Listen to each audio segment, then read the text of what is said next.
Hello, live stream viewers and those of you watching on the replay of the live stream. We are indeed live. Well, we're live if you are here live.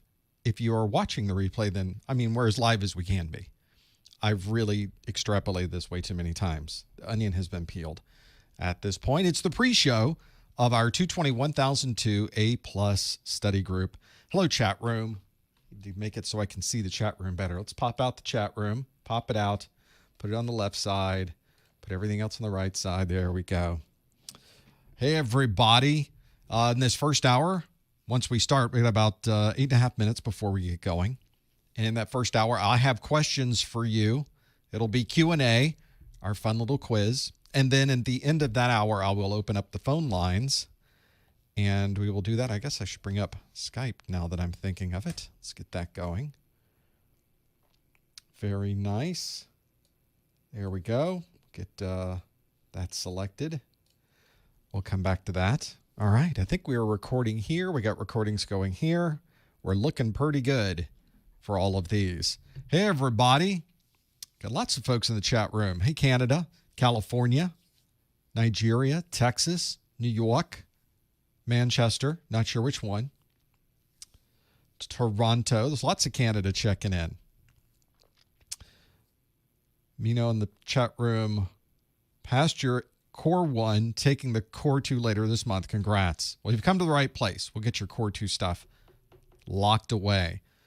There's Pennsylvania and Tennessee and Puerto Rico. Welcome. Cali. I guess that's Georgia. Which Georgia? The state, I'm guessing. India is here. Sri Lanka is here.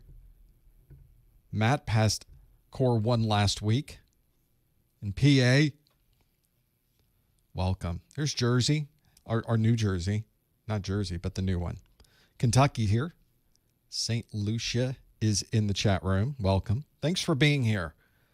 Really would be a boring live stream if it was just me. Well, I guess it wouldn't be boring for me. I would do exactly the same thing. But all of the resulting slides showing the answer would be, 0 people answered A, 0 people answered B, 0 people answered C, 0 people answered. That would not be a great live stream now that I'm thinking about it. Maybe that wouldn't be so great. Hello, South Africa, more Canada. And I don't know if CA here means Canada or California, because it could be both, depending on what your reference is. I send a lot of things in the mail to CA. Sometimes that's the CA Canada country code. Sometimes it's the CA state California code. Columbia, South Carolina, welcome. I was just talking to Mrs. Professor Messer the other day about Columbia. I used to travel to South Carolina quite a bit for business. And Columbia was just so nice. Always liked Columbia. Worked with some great people there. Had great customers there. It is just the Southern hospitality is Columbia, South Carolina. Hello, Houston. I have been to the Houston airport. I've never been to Houston proper. Houston airport was awesome. We landed, there was live, I think it was a 5-piece string group that was there, like with violins and those types of things. I think it was during the holidays, maybe. There was something going on. And they were there playing. The airport was beautiful. Hello, Washington. Michigan, welcome. Chicago, Oklahoma. Norway, welcome. There's Miami, Kyoto. We got Germany. Virginia's here. Sri Lanka. It's probably more appropriate to say you're stuck on the 826 than actually being on 8th Street. Hello, Sri Lanka. Thanks for being here. Oklahoma City, welcome. We've got a few minutes before we get started. 5 minutes exactly until we get started. I'm looking at my clock countdown here. We'll figure it out. There's Fort Worth. You are in a whole nother country. I've been to Fort Worth a number of times as well. Had a company I worked with was based out of that area. I'd fly into the airport quite a bit and drive up to, I guess, Frisco area, all around that section. Off to the east, we would do that. Hello, Colorado. Got a little cool in Colorado, I noticed. That was interesting. Hello, Knoxville. Are we already doing this? Oh, there's my 5-minute warning. Thank you. I am here. I should probably set my own alarm to be earlier than 5 minutes, though. If it's giving me a 5-minute warning and I'm now just realizing it. It would be a scramble. Hello, Cambridge, UK. Does it feel strange if all of us stood behind you, or do you stand behind me? I'm not sure how that works. I guess so, because you're back there right now. Later on, you'll be up here. Then it won't be so weird. But right now, you're back there. And it's not really strange. I'm the one that put the camera there. So I really need to put a camera way up. You can't see. This one's very close. This is the one that is right here. You can barely see that camera in the shot. That's the normal camera. I should really put one up there that sort of is a broader view from from space. I don't know. I've got plenty of things I could run up there to do that. Now I have plenty of inputs. I used to have 4 camera inputs, and that was it. Or really 4 inputs: camera, computer, whatever. And that was it. So what I use now is really 4 inputs. I have a camera 1, a camera 2, a camera 3, and a camera 4 for all the different systems I use. But now I've got 4 more inputs in this video switcher. I could put more, but I haven't. So there we go. That's one of those things that would be nice to have that there. Hello, St. Kitts, Preston, UK. Welcome. Sacramento, Durham, North Carolina. Welcome. Hello, Serbia. Yeah, there's a few things we should be able to do. VR camera setup. A 360 in here would be not creepy at all, would it? YouTube would support it. I've got the bandwidth. I just don't know how useful that would be for anyone. I guess we could do a separate stream that was just a 360 stream. Why is it so dark? Because it is. Well, the primary reason that it looks dark out there is because it really is dark out there. Whenever I shoot video, I close up all of the windows. I have things that cover them up, so it's completely dark in here because I want exactly the same lighting every time. It's just for consistency's sake. So I know when I close everything up, I have set my lights to a particular temperature, a particular intensity. They are in a particular place. So when you see it on the camera, not dark at all. This is fine. It's exactly the way it should be. But when you are setting it up, I need it to, if I opened up Windows, it would wash some of this out. The lighting would be different. There would be different reflections in the room. It would not be quite the same. I wouldn't be able to control it. And it would be different depending on what time of day it was. It would be different depending on what time of the year it was. So when I do it this way, the rest of the room is dark. It's really not that dark over here, but you don't see it. But over here, yes, it's very dark out there. Intentionally. It's supposed to be that way. Now, when we're not live, I open up the windows and it's very bright in here. It's very nice. But while you're watching this, yes, it's very dark and weird. And I'm sitting here in the dark. I sit here all day in the dark. No, I don't. It's all opened up and I can see outside and it's very nice. But till then, that's what we're doing now. When we're live, it all gets closed up. And I'm constantly tweaking the camera anyway. So I tweak it and save the changes, and I go back and forth all the time. Less than a minute, we'll get this thing going. Let's see, I could probably bring down that. What else we got going on? I think we're in good shape. I think we're in pretty good condition here. We'll probably get this started. Here we go. Nice. We've got 30 seconds. Recordings are good. This is good. Okay. We're good. Are my videos and notes all you need to pass A+ if you're a beginner? I'd probably add a book and some Q&A to that. Those are my big 4. A book, a video, books, video, hands-on, Q&A. Those are the 4 things you need. You got all 4 of those, you're in good shape. That is your highest possible success possibility right there, percentage-wise. 12 noon. It's time to get started. Let's see if Keynote will start up. Let's see if I get a green light. Come on, Keynote. There we go. We got a green light. We do. That means we can get started here, and here we go. Hello, everyone. Welcome to the September 2020 Professor Messer A+ Study Group. This is our Core 2 A+ Study Group. Every month we do a Core 1. That was 2 days ago. And now we're doing our Core 2. That's a live Core 2 stream. In this first hour, I will be asking you questions that come directly from the 220-1002 Core 2 A+ exam objectives. We will go through all of that in just a moment. You will be able to answer questions live.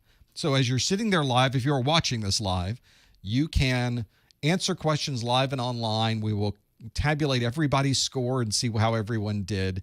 Just as we go through this, you'll be able to keep track yourself and see how well you know some of this content from the Core 2 exam. To be able to do this, you need to open up a new browser window and go to professormesser.com/QA. That's the link you want.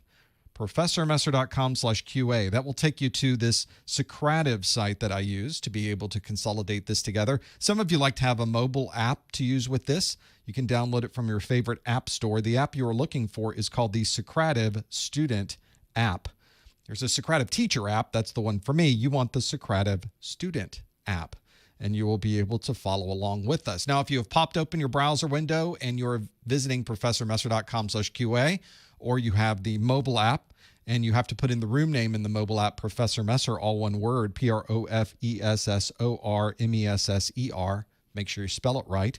And if you've done all of those things correctly, you will see a question in there that's actually from last month. It is our rewind question to see if everybody can get in and answer the questions well. That question asks, a Linux administrator is using the iwconfig command at a server prompt. Which of the following would be the most likely reason for this? And you have a number of options available. There is update an application to a newer version. There's change the ownership of a file. There's view a wireless network configuration. There's modify the write permissions of a directory. And there's view all running processes. Now, our rules, of course, is that you must answer online at professormesser.com/QA. Please no answering in the chat room and no hints in the chat room. We will come back to that question in just a moment. Thanks for being here. Thanks for joining us. We were talking about the chat room earlier, kind of getting things together. It was nice to have you here. We usually open up the walls. The virtual walls come down about 10 minutes before we get started. But you can always watch the replays and see everything that we're doing on our YouTube page at professormesser.com/YouTube. Don't forget to subscribe, hit the like button. All of those things really do help. So thank you for doing that. All of you that have subscribed, all of you that hit those like buttons, it does help a lot. It helps me have the ability to communicate back with YouTube. So those nice folks at YouTube actually talk to me now, thanks to you. So I appreciate that. We also have our daily pop quiz questions available both on Twitter, professormesser.com/Twitter. And if you're an Instagram person, I put them on Instagram as well at professormesser.com/Instagram. They're in a carousel. So you'll see the question, and then you can swipe to the left and see the answer, and then swipe to the left again and see the picture if you'd like to. So it's kind of a nice thing, a little addition, a little value add on the daily pop quiz. You may want to try that at professormesser.com/Instagram. Great place to do it. Today, we're going to be talking about questions from the 220-1002. For those of you familiar with the A+, you have to pass 2 exams, a Core 1 exam and a Core 2 exam. These exams were released on January 15th, 2019. So in the big scheme of things, usually these exams are around 3.5 years. So the exam is one that will probably still be here and probably retired somewhere around July 2022. That's an estimate. But obviously, we have plenty of time before you would ever have to be concerned about this exam going away. The 220-1002, on a scale from 100 to 900, you have to earn a 700 to pass that exam. So it's an odd scheme of grading, I realize, but I wasn't the one who did it. So we just have to do our best and make that 700, and you'll be in pretty good shape. If you're someone who's been studying from previous versions of the exam, quite a bit's changed. Almost a quarter of the exam is brand new. So don't use old materials to be able to answer the exam. You want to use the latest that match the version of the exam you're going to take. Make sure all of your study materials say that they are for the 220-1001 or the 220-1002. The 220-1002 deals with operating systems, security, software troubleshooting, operational procedures, and potpourri. Those are the things we will go through today on all of those. I'll also let you know, of course, all of my training videos are available for you to watch for free online. There's no registration. There's no paywall. You just go in and watch them. They're all available on YouTube, and an index of them is on my website. But I also have an offline version of those videos that you can download. I have an audio-only version of those, so you can have them in an MP3 form. I have a set of course notes. I have a set of practice exams, which isn't even on the slide yet. It's so new. I preempted the big announcement of me talking about my new practice exams for the 220-1002, but they're in here as well. Anytime there's a new product, I just put it into my success bundle. So if, by the way, you are somebody who previously purchased my 220-1002 success bundle, you can log back in and you'll notice my brand new practice exams are now available for you, added to the success bundle for absolutely free for you. So if you were someone who was already a member and already owned the Core 2 success bundle, I've just added new stuff to it. So that's one of the benefits of having that success bundle. If you're someone who was looking for maybe some free Q&A, I have those as well on my website. You can go to professormesser.com/take10, and there's a bunch of videos there that you can go through along with some of the questions. So I need to get more of those to happen as well. Don't forget about podcasts. I have an audio version of this study group available. Simply go to professormesser.com/podcast, and you would be able to add that to your podcast listening program or listen right there on the page. Also, about a day later, my marketing manager, Lori, who's watching the replay of this. Hi, Lori. Everybody say hi to Lori. She's listening to this. She's watching the replay of the chat go by. She sees everything that goes on. She tells me the next day, here's what was good, here's what was awful. And no, she doesn't tell me too many things were awful, thankfully. But that's part of the timestamps that you see in the YouTube video description.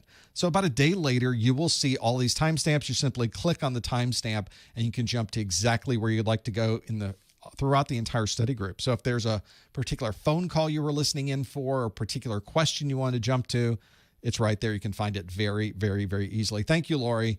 A valuable, valuable thing to have for everyone who is watching this in the replay.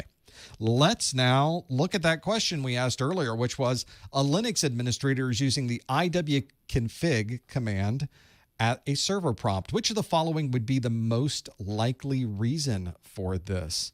And it would be a number of different options. Let's see how we did with this. Would it be update an application to a newer version, change the ownership of a file, view a wireless network configuration, modify the write permissions of a directory, or view all running processes? And you can see that 85% of you must have remembered, or you knew this already, that it was to view a wireless network configuration. That is exactly the reason that you would use the iwconfig. It's the internet settings for the wireless configuration, iwconfig, to be able to do that. That is one great place you can go to see where all of the wireless settings are. You can not only view them, but you can change them as well. So all of that is there. Great to have that capability. So if you're somebody who is working with Linux and you want to be able to make changes to the wireless configuration, it is all there under the iwconfig utility. A lot of settings there, but it's certainly things that you should know about for all of that. So very nice to have that functionality and all of those pieces. Now, for those of you in the chat room that are interested, you ask the questions, wanting to know when the live classes will happen, on every video is a link to my calendar. So everything, YouTube already has links to all of those at professormesser.com/calendar. And of course, the calendar is also on my website at the very top of the menus. And if you're on any page of my website, then it's in the right sidebar. You'll see a list of all of the live events and exactly when they will happen. So very useful to have that there as well. Let's now look at some of the other questions that I have for you today. Some of the things that are a little bit different. Let's see if I can bring up some of the things on my screen so we can break through and have a look at some of these options. You'll notice that if you take your exam, the first handful of questions on the exam are questions that talk about anything but multiple choice. They're different styles of questions. And so when you're doing this, you'll notice they're not multiple choice. They might be fill in the blank. They might be questions about matching. You might have to put things in a particular order from highest to lowest or fastest to slowest. You never know exactly what you might run into. Whenever I start trying to break out some of these things and trying to get a better idea of what we should be doing, I want to put together performance-based questions for you as well when we're working on these study groups. So that's what I've done here is I put together a performance-based question for you. So this one is a little bit different than things we've done before because this performance-based question is going to ask you to do things at a command prompt. This is a popular request, by the way, to be able to do that. So at a command prompt, I have a question for you that asks, this command prompt performance-based question, display the round trip time to each router between a workstation and IP address 9.9.9.9. That's Quad 9. It's a DNS provider, but it's called Quad 9. Display the round trip time to each router between a workstation and IP address 9.9.9.9. Now, no answering in the chat room. We are going to instead have you put this into professormesser.com/QA. It's a fill-in-the-blank question, as if you were sitting at a command prompt. Some of you are already putting in your answers. I'm going to bring up a command prompt on my screen, and we're going to be able to look at this. I have a virtual machine that I'm bringing up right now that hopefully will have all the things in it that I need. I think it will. Let's bring up a command prompt. Here we go. And we'll step through some of this as well. We'll do a demonstration of one and be able to break through all of this. You might get command prompt questions on your exam. This might be something that you will run into. Now, there are also many other types of questions. People sometimes tend to think the performance-based questions at the beginning are all simulation questions, that you are using a Windows machine or you're using a Linux machine. In this case, this is a bit of a simulation question, but a number of the questions you get are going to be matching questions. They'll be fill in the blank. They'll be putting things in order from highest to lowest or fastest to slowest. It's not always going to be something that is a simulation, so don't think about it in that way. And of course, there's all of these questions are going to be topics that come directly from the exam objectives. So that's one thing that does help a lot when you're working through here, is that you already know this content. It's just a different way to ask it to be able to have that there. So it is kind of nice to have that functionality and those pieces of it. Now, as you step through this one, if you're looking at this and thinking, how do I displaying round trip time to each router between a workstation and an IP address? If you're not quite certain about this, this would be a good thing for us to step through so you can see how all of this works. Some of these performance-based questions, as people are asking in the chat room, are questions where you might be asked to perform 3 or 4 different things. And a lot of people say, well, can I get partial credit for that? CompTIA has a frequently asked questions file on their website where they have said, maybe. Some of these we do partial credit. Some of these we don't do partial credit, which is the best non-answer you'll ever find, which we don't know. We don't know for each question if they do. There's a possibility. So if it is I would hope that if it is a question where you could be getting a part of it absolutely correct and some of it absolutely wrong, it would make sense that way. So on your exam, this probably would be a command prompt question. They probably would put you down at a command prompt. In fact, let's do that right now. They would probably put you on a computer. I got to move my windows back over to the other screen. There we go. They might put you at a command prompt. Make this full screen so we can really have a look. Maybe not full screen. But one of the things they will do, as I bring you over into my desktop, is they'll put you at a command prompt and say, okay, go do that. Go to your command prompt here and show me the round trip time to every router between this workstation and IP address 9.9.9.9. So let's now do this. First thing you would need to know is which command you would use for this.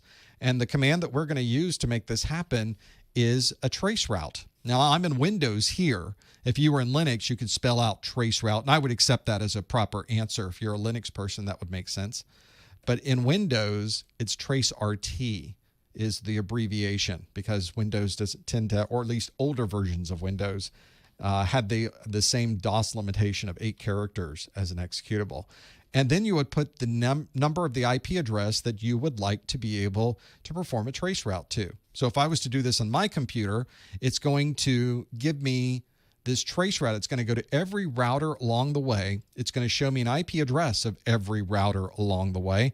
And then it's going to do this 3 times. You'll see 3 columns here as it goes through each hop, where each one of those columns is the round trip time to that particular router. So now I have 13 hops to get to quad9.net, which is 9.9.9.9. You can see I'm on Comcast, so a lot of the path between my computer and the Quad9 server all goes through Comcast. I go to Texas, folks in Houston and Dallas, were on there earlier. Then I went to Georgia, Marietta, and then finally to Quad 9, or at least that's where the Quad 9 I went to. There's probably many dns9.quad9s.net, depending on where you happen to be in the world. Mine probably here in the Southeast United States, which is where I live, so it would make sense that that is the one that is closest to me. So that is the easiest way to do this trace route and get response times and see it all. You type in one command and you're able to see all of those. That comes directly from the trace route command. So in fact, I have here, where's my trace route? Oh, it's over on the other computer. Nope, I don't need to see that. Thank you. On the other side of this, I can have a look at it. On this, here's the trace route. So the summary of trace route is really showing you the path that particular packet takes between point A and point B. A nice functionality to have that. So if you're in Windows, it's a trace RT. If you're on Linux or Mac OS and other operating systems, it's trace route. Both of those would be great ones to use to be able to have access to this. That is the right command. If you are running that, then you are absolutely correct. This comes from the 221002 section 1.4 network command line tools. And I also, by the way, I've added some QR codes here. So if you're watching this either live or on the replay and you would just like to go right to that video, you can pop open your mobile device. You can just bring up your camera, point your camera at it. You don't have to take a picture. Just point your camera at it and it'll take you to that particular video. So something we can do with all of those. So well done. And a lot of you answered this one and got it absolutely right. I was watching the answers come through and most of you were spot on with getting this. This was a fill in the blank, so I don't have a summary of all of those things, but we did get a nice breakdown of all of those pieces and be able to see all of it. So nice job with that. Now, one of the things about this and being able to work through it is really understanding the internals of how trace route works. So a lot of people in the chat room are saying, what do you mean TTL, time to live exceeded? What does that mean? Well, if you go to the video associated with this, I take you through this entire process in an animation. So you'll see more about the mechanics of trace route and how it all works when you go to the video. That's a great way to break it down. And another fine way to be able to figure out the way that you should work through a trace route and have all of those capabilities there. So that is our performance-based question of the month. Hopefully you were familiar with that particular command. You may be asked other commands on this as well. So it's another one of those things to think about and work through. Let's do another multiple choice question. Now that we're through our performance-based question, let's do a question that is a multiple choice. So here is the next question on our list that asks, a user is experiencing application crashes multiple times a day. Which of the following would be the fastest way to view a historical record of these application problems? Would it be Event Viewer, Performance Monitor, Reliability Monitor, Task Manager, or System Information? A user has experienced application crashes multiple times a day. Which of the following would be the fastest way to view a historical record of these application problems? Would it be Event Viewer, Performance Monitor, Reliability Monitor, Task Manager, or System Information? Now, if you think you know the answer, no answers in the chat room, no hints in the chat room. You want to go to professormesser.com/QA and lock in your answer. Be the best way to do it. So feel free to go through and do all of that. Do I sell port number flashcards? I don't sell any flashcards, and that's because flashcards themselves are not going to help you on the exam. CompTIA does not ask you flashcard questions. They don't ask you what port number, what protocol is associated with port 80, and then you have to HTTP. They are never going to ask you a trivia question like that. So that's one of those situations where you're never going to run into that scenario. There are plenty of acronyms, and they're the name of those acronyms in the exam objectives. So go out to professormesser.com/objectives and download those. But I specifically do not do that because you're not going to get a lot of questions like that on your exam. They're going to want you to know more about that particular topic. So make sure you really understand the details of that when you get into it. It's going to be very important to have some of those. You'll, of course, use those acronyms every day, all the time, and it'll become secondary to you. It's just second nature when you start going through those things. But for the exam itself, the exam is not going to ask you what the word HTTP stands for. They're not going to do that. So that's one of those situations where you're not going to have a problem there. Let's see how you did on this one. The question asked, a user is experiencing application crashes multiple times a day. Which of the following would be the fastest way to view a historical record of these application problems? Would it be Event Viewer, Performance Monitor, Reliability Monitor, Task Manager, or System Information? How did we do? Well, we had 72% of you said Event Viewer. That is a strong group. That is a very strong majority. 20%, though, said Reliability Monitor, which is a very strong second option. And then single digits. 3% said Performance Monitor, 3% said Task Manager, 2% said System Information.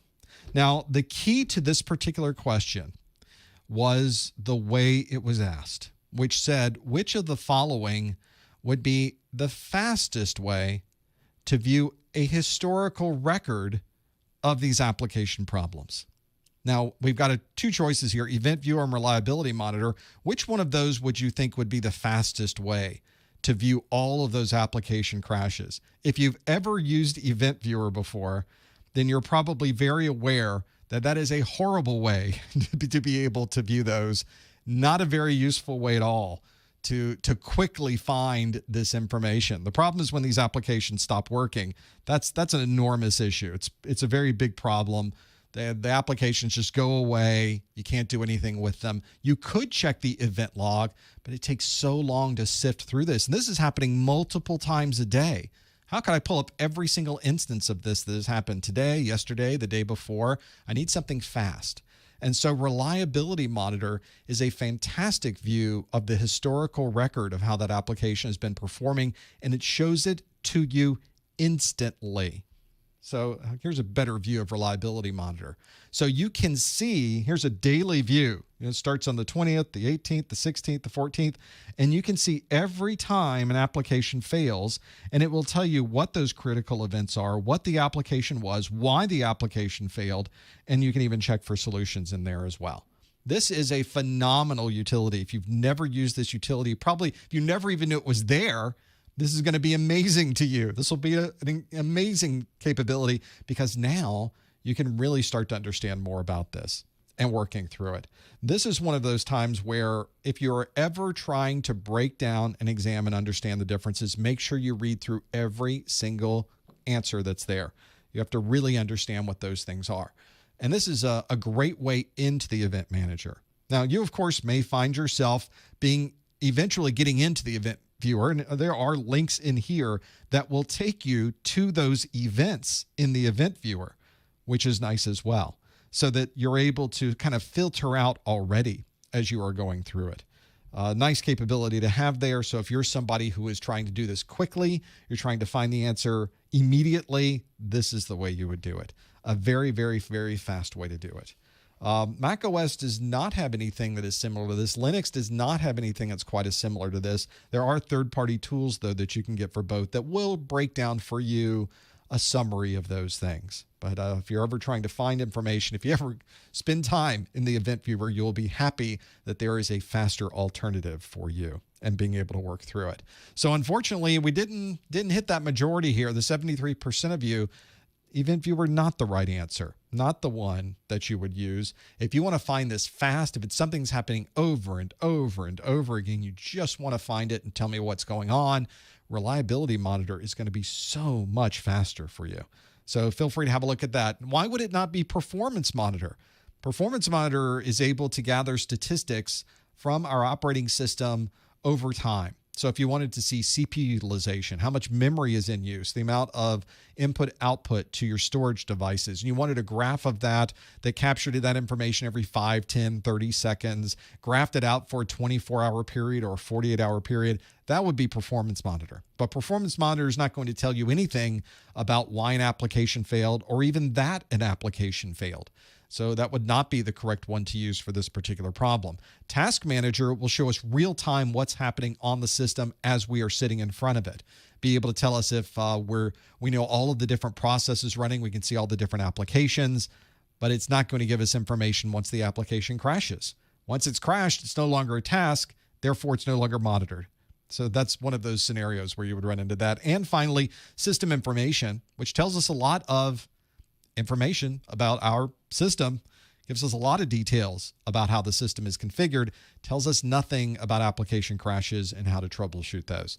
The only one that really came close was Event Viewer, but of course that is a bit of a pain to have to get into and find everything. We needed a fast way to view a historical record of application problems, and Reliability Monitor would be the right answer for all of those.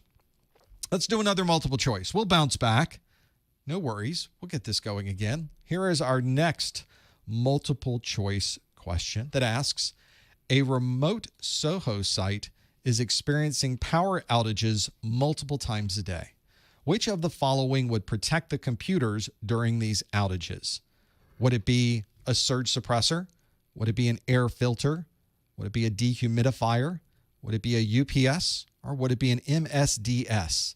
A remote Soho site is experiencing power outages multiple times a day. Which of the following would protect the computer during these outages? Would it be a surge suppressor, air filter, dehumidifier, UPS, or MSDS? Now, if you think you know the answer, you want to go to ProfessorMesser.com/QA and lock in your answer. Please no answers in the chat room. Please no hints in the chat room as we go through it. There's the link so you can find that okay. The answer on this one, and if you're working through these, is the real key to all of this is breaking out each one of these possible answers. So go through all of this and see if you can find those. See if you can break out what you know is right and what you know is not right, and maybe somewhere in the middle you'll be able to figure out what the differences are between all of those. So figure out the details. This is one you may possibly run into. I'm based in Florida. We have power outages all the time. This is an enormous problem. So you have to have some way to address that. Hopefully you'll be able to figure out the details of all of those as you go through it. This is also a set of problems if you're ever trying to break through these questions. Take them a little bit at a time and see if you can break out why these questions are written the way they are. What is it really asking for in the question? And see if you can break through some of those and figure out the details. I'm watching a number of you put the answers in now. You're trying to Google it. So we'll get to the answer in just a moment. I want a few more people to be able to lock that question in and see all of it. Let's see how we did with this one. The question was, a remote Soho site is experiencing power outages multiple times a day. Which of the following would protect the computers during these outages? And we had a number of options: surge suppressor, air filter, dehumidifier, UPS, or MSDS. How did we do? 81% of us said UPS, and then 17% of us said surge suppressor. Is this another one of those situations where 81% of us got a certain answer right or wrong? Which one it would be? No, it's not in this case. It is a UPS, an uninterruptible power supply. That's what that is. This uninterruptible power supply means that if we lose power, we will still be running without any type of interruption.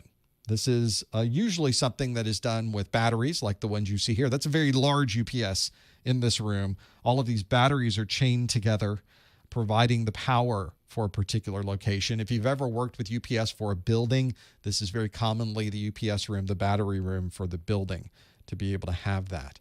All of this is going to be very useful. The UPS we usually have in a Soho, though, is a very small device. It's a smaller one that will give us battery power in the meantime to be able to do that. This is one, and you're right, people in the chat room saying this is one you also have to keep track of. As part of your job, you will want to be sure these UPS systems are working properly. So you will often have to test them. There are usually test buttons on many of the standalone UPS systems. So that's one that you will definitely want to do because every few years you need to swap out the batteries. That's something I do with the UPSs here is I swap those out every few years. They're going to go bad, and they will let you know when they go bad. And then you can simply swap it out. You'll keep things running. UPS is the right answer on this one.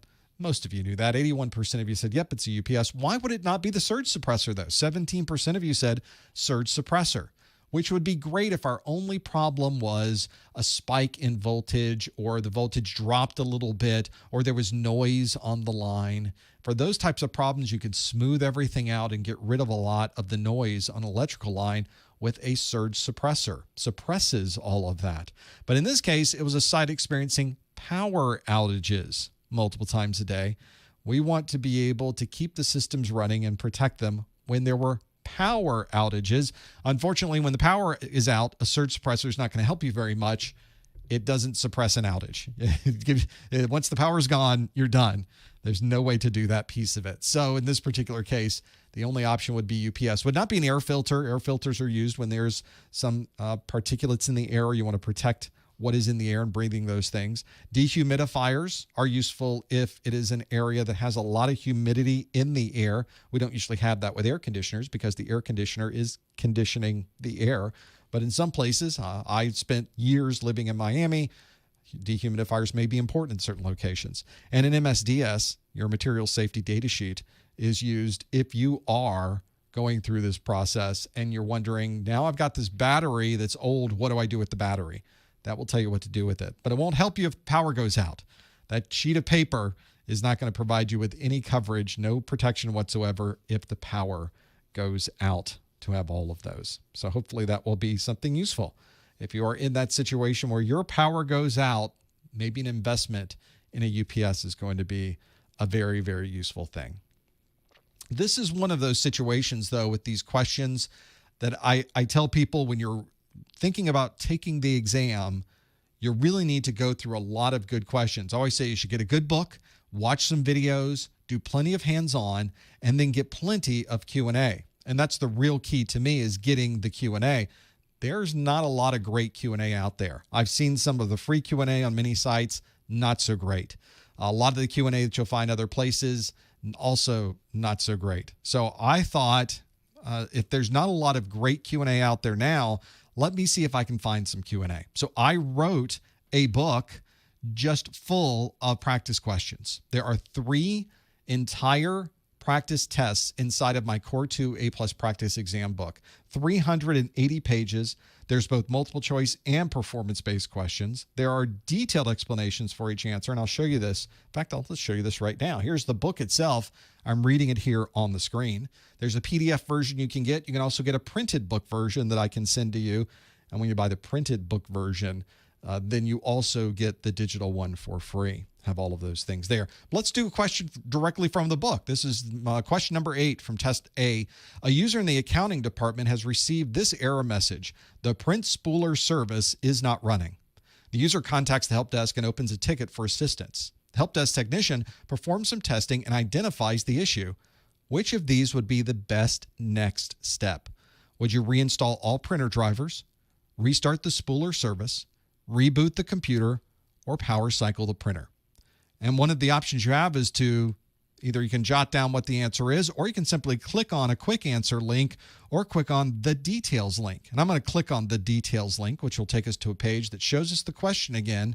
And this says that the answer is B, restart the spooler service. And what I've done in these practice exams is in the answer, I tell you exactly why that is the right answer. I give you a full description.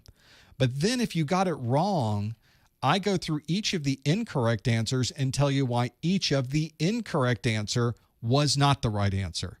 I think that's your perfect opportunity to learn something. I really thought it was D. Why is it not D? Well, I'll tell you why it's not D. You'll be able to break it out and see it immediately. That's why it is. Why would you not power cycle the printer? Because if the print spooler service isn't running, then the printer won't receive a print job. Power cycling the printer will not cause the printer spooler to restart. So now you know why D would not be the right answer.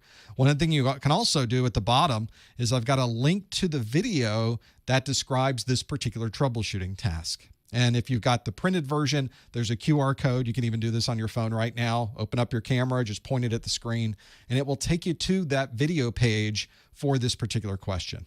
And since I'm in a PDF reader, I can click the back button in my PDF reader and then go to the next one on the list.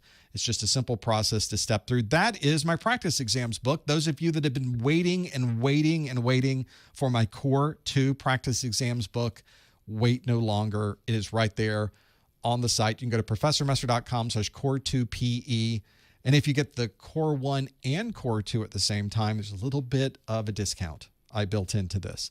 So a little bit of that is on the website as well. You can find more information about that at professormesser.com, and you can always send me a note if you're interested in getting more information about that. Glad to answer those. Let's do more Q&A.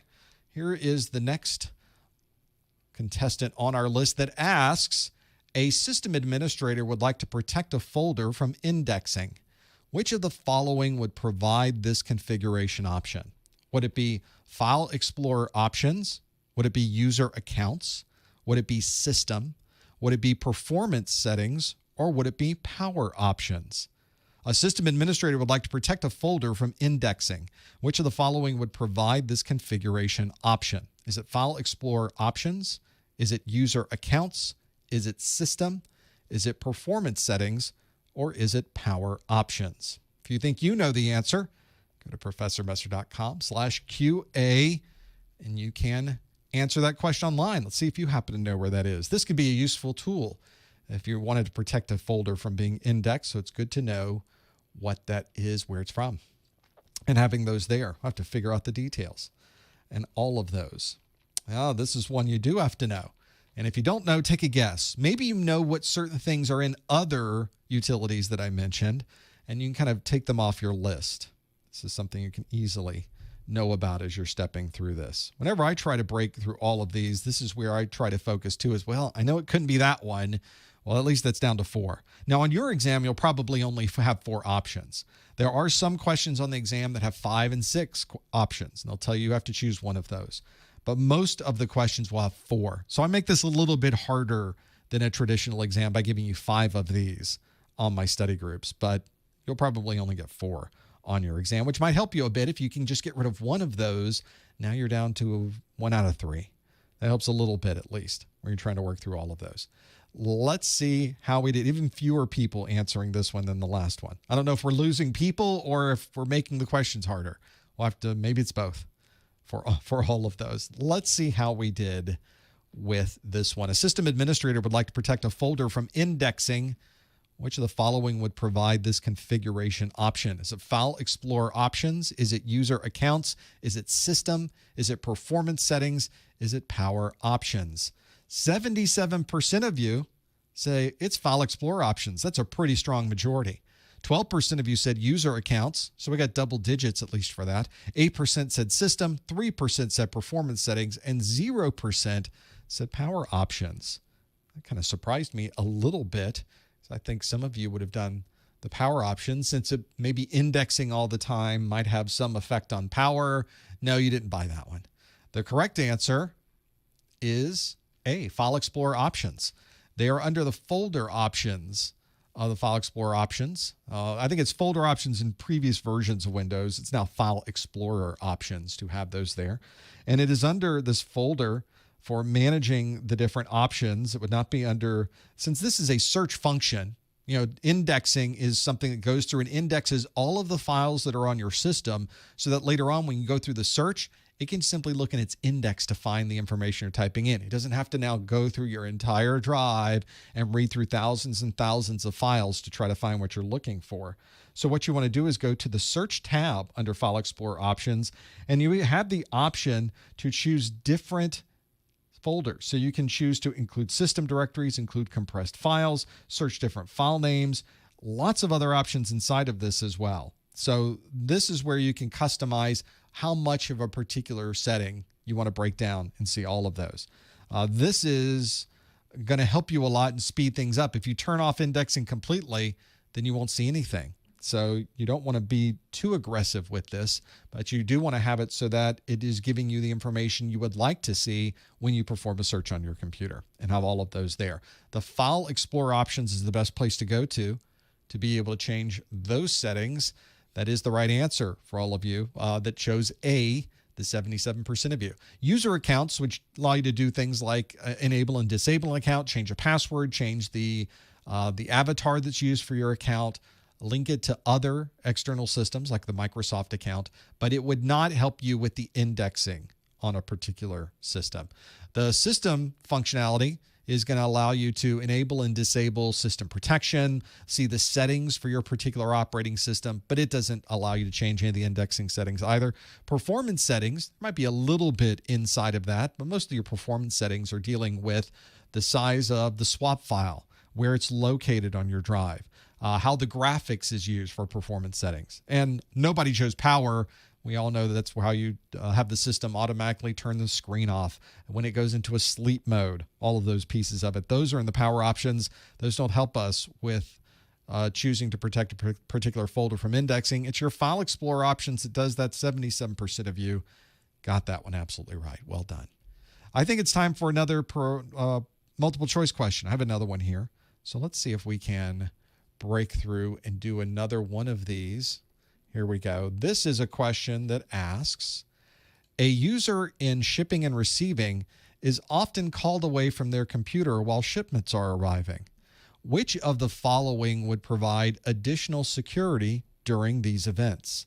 Would it be group-based permissions, an account lockout policy, an Active Directory membership, a screensaver password, or full disk encryption? A user in shipping and receiving is often called away from their computer while shipments are arriving. Which of the following would provide additional security during these events? Would it be group-based permissions, account lockout policies, Active Directory memberships, screensaver passwords, or full disk encryption?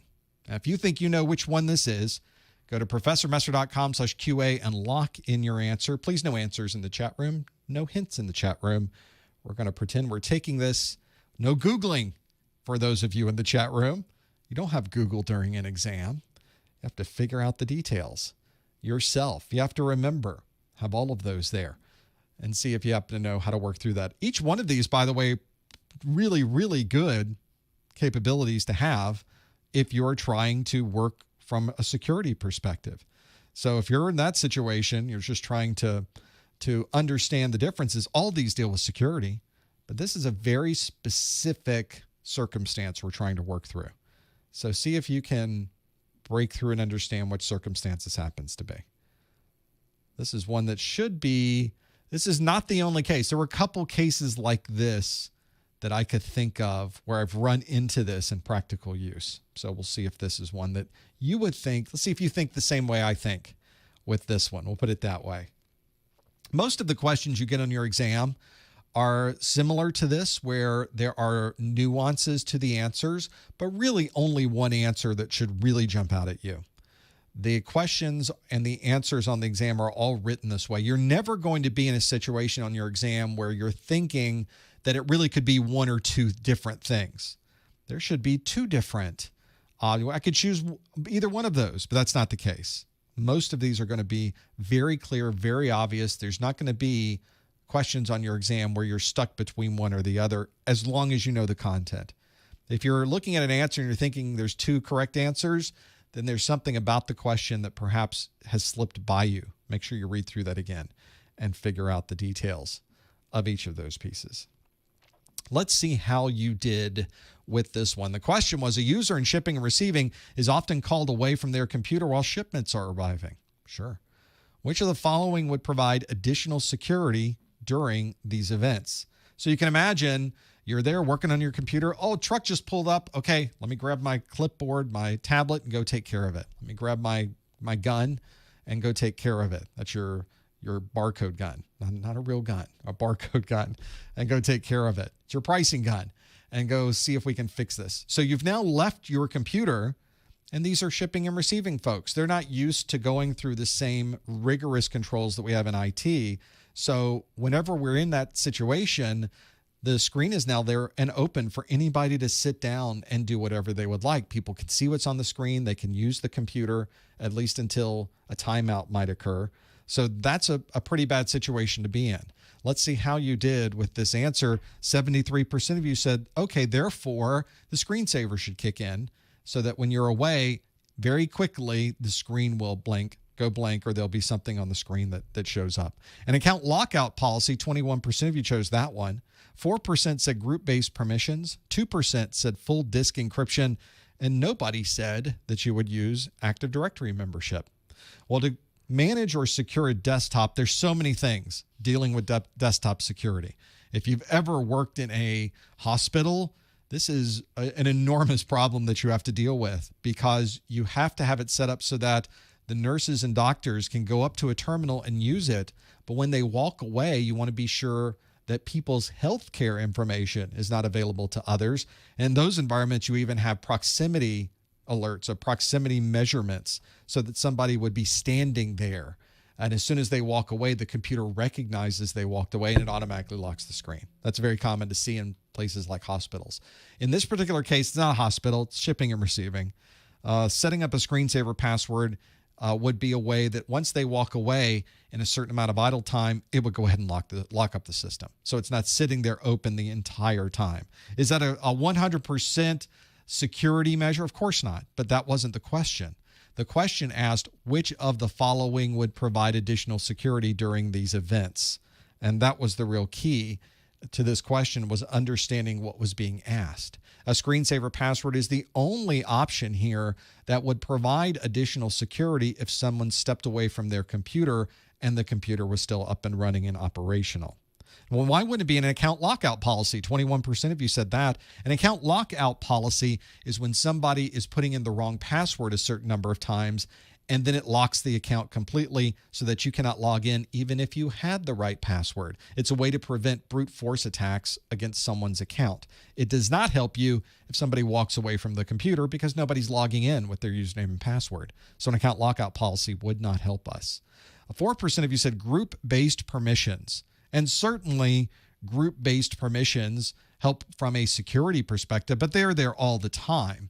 And in fact, somebody in shipping and receiving, if they have full access to everything shipping and receiving in the site, that's a pretty normal group-based permission. That means anybody else who sits down would also have exactly those same permissions. So group-based permissions are not necessarily helpful to us because they could be very broad group-based permissions. That person ostensibly is doing some type of job on that computer. So if somebody sits down, they could do the exact same job with the exact same data. So that doesn't help us very much for this particular event where someone is called away from their computer. We have 2% that said full disk encryption, which is very useful if somebody was to steal this computer or to steal the storage drive on this computer. But if somebody already has the system up and running and they walk away, your hard drive is already unencrypted. You're already in the clear. You already have access to the encrypted side of this. So full disk encryption doesn't help us at all in that scenario. And then Active Directory membership, not really going to help us in this scenario. Of course, all of our security policies are usually being pushed down from an Active Directory perspective, but the Active Directory is only going to provide us with an overall set of policies for this computer. It won't help us when that person who has authenticated properly, who has access to the system, who's running these applications, stands up from their desk and leaves the system up and running. Anybody else can sit down in that chair and start using it, whether it's part of an Active Directory network or not. So the answer here, the only answer that really made any sense, was the screensaver password. 73% of you got that one absolutely right. Now, if you're watching these videos for continuing education unit credit, the continuing education units, by the way, if you have no idea what I'm talking about, this doesn't apply to you. But if you have already earned an A+, Network Plus, Security Plus certification, or you gather continuing education unit credits for other purposes, then you will want to follow these instructions. Go to the top or the bottom of the Professor Messer website. There's a Contact Us link. Click that link. It will bring up a form. In that form, put your name, put your email address. Make sure email address is correct because I'm emailing these back to you. In the subject line, if you would put, this is the September Core 2 A+ study group. And in the body of the message, on a line by itself, put the words screensaver password. That's your super secret code word of the month, is screensaver password. Just put it in the body of the message. You don't have to do anything else. I know what the message is for if you do that. You don't have to explain, this is for the study group where you said you would send me a CEU, so please send it in an email. I already know that, so you don't have to put that down. You just send it along, and I got it. Now, if you did want to put something in there, a message, I read through all of these. You can put anything in there. People tell me they're working on a certification. They're telling me they just finished a certification, or they're working towards something else. I love to see those. So please, if you'd like to put other things in, I'm not able to respond back to all of them because I get hundreds of these things in, but I do read through every single one of them. And it is very motivating for me to go through this and go, okay, there's a good reason to do these live streams after all. I can wake up in the morning and yes, we're going to do a live stream. So that is nice to have that feedback. So feel free to put that in there. The super secret code word of the month, screensaver password. Make sure you put it in there. And it takes me about a week to turn these around. So don't send a message to me later in the day saying, hey, where's my CEU? Like, well, it's going to take me a little bit of time. I'm probably do them this weekend. So you'll probably see all of these get responded. But if you don't see anything in a week, you're absolutely legitimately can bug me. And I will absolutely respond to you. We'll figure those out. If you're short of time, you need these CEUs fast, put a note in there as well about it so that I can see it and I can get these turned around for you a little bit faster. I'll be glad to make that happen too. We've got time for some more questions, so let's do another one. The next one on our list asks, a system administrator has removed malware from a computer and has scheduled scans and has run operating system updates. Which of the following would be the best next step? Would it be to enable system protection? Would it be to identify malware symptoms? Would it be to educate the end user? Would it be to quarantine the system? Or would it be to update the antivirus signatures? A system administrator has just removed malware from a computer and has scheduled scans and run operating system updates. Which of the following would be the best next step? Would it be to enable system protection, identify malware symptoms, educate the end user, quarantine the system, or update the antivirus signatures? Now, if you think you know the right answer, go to professormesser.com/QA and lock in your answer. Please no answers in the chat room. Please no hints in the chat room. Figure out all of those deals. Make sure you make that happen. This is one where if you're ever trying to figure out the details of all of these, I think having an understanding of what's being asked is probably the most important part of the exam. And that I say that as if it's, of course, understanding what they're asking, but usually understanding the exam objectives gives you a perspective of how these particular questions are worded. So this is not a question that is a troubleshooting question, interestingly enough. It's a question about removing malware. And there's a very specific set of processes when you remove malware. So you have to know what those processes are. So I've already given you way too much to break down and understand. So we'll talk more about that in just a moment. And I'll tell you why none of it matters anyway. Well, that's not true. There are ways that this matters quite a bit, but I will explain to you ultimately why this process is interesting and why it's one we do have to know and go through this. We will make sure we break through all of those pieces. A lot of you are locking in your questions for this one. A system administrator has just removed malware from a computer and has scheduled scans and run operating system updates. Which of the following would be the best next step?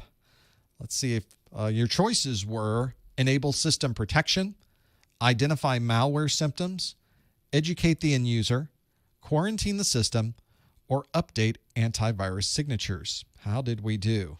We did not get a majority on this one. 49% of us say educate the end user is what we would do. 21% of us said update the antivirus signatures. 20% of us say enable system protection. 6% said quarantine the system. And 3% said to identify malware symptoms. So this is a question that is asking you about information that comes from section 3.3 of the Core 2 exam objectives, which is removing malware.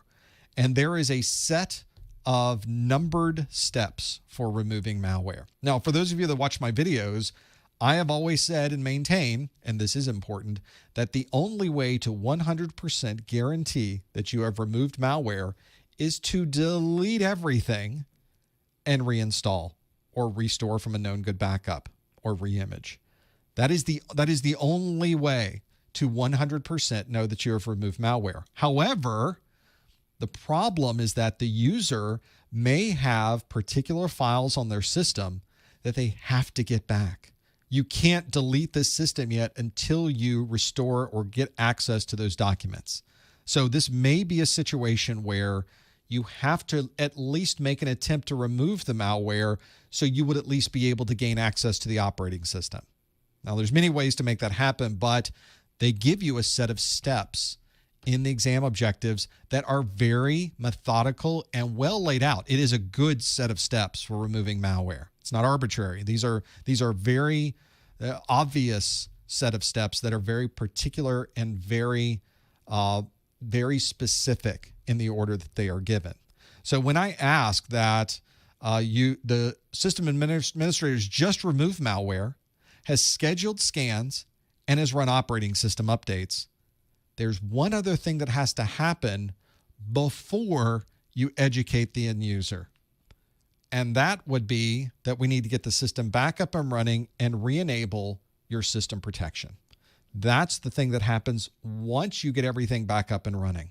So before handing it back to the user and explaining to them how to prevent this from occurring again, we need to make sure that you now have a restore point and that you're able to start populating the restore points earlier on. One of the first things you do in the process for removing malware is you disable system protection.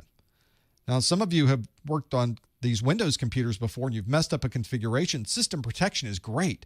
You can rewind your system back to a previous time and date. You can take the entire configuration of your system and put it back to an earlier config without removing any user files. It's fantastic.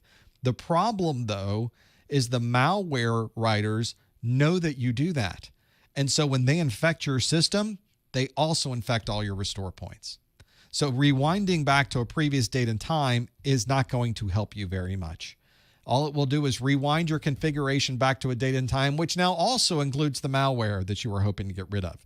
So instead of doing that, you just turn system protection off, which also deletes all your restore points, removes them from the drive completely. But once you finally get the system back up and running, you've removed the malware, you've updated the operating system, everything is now pristine. It's perfect. It's exactly where it should be.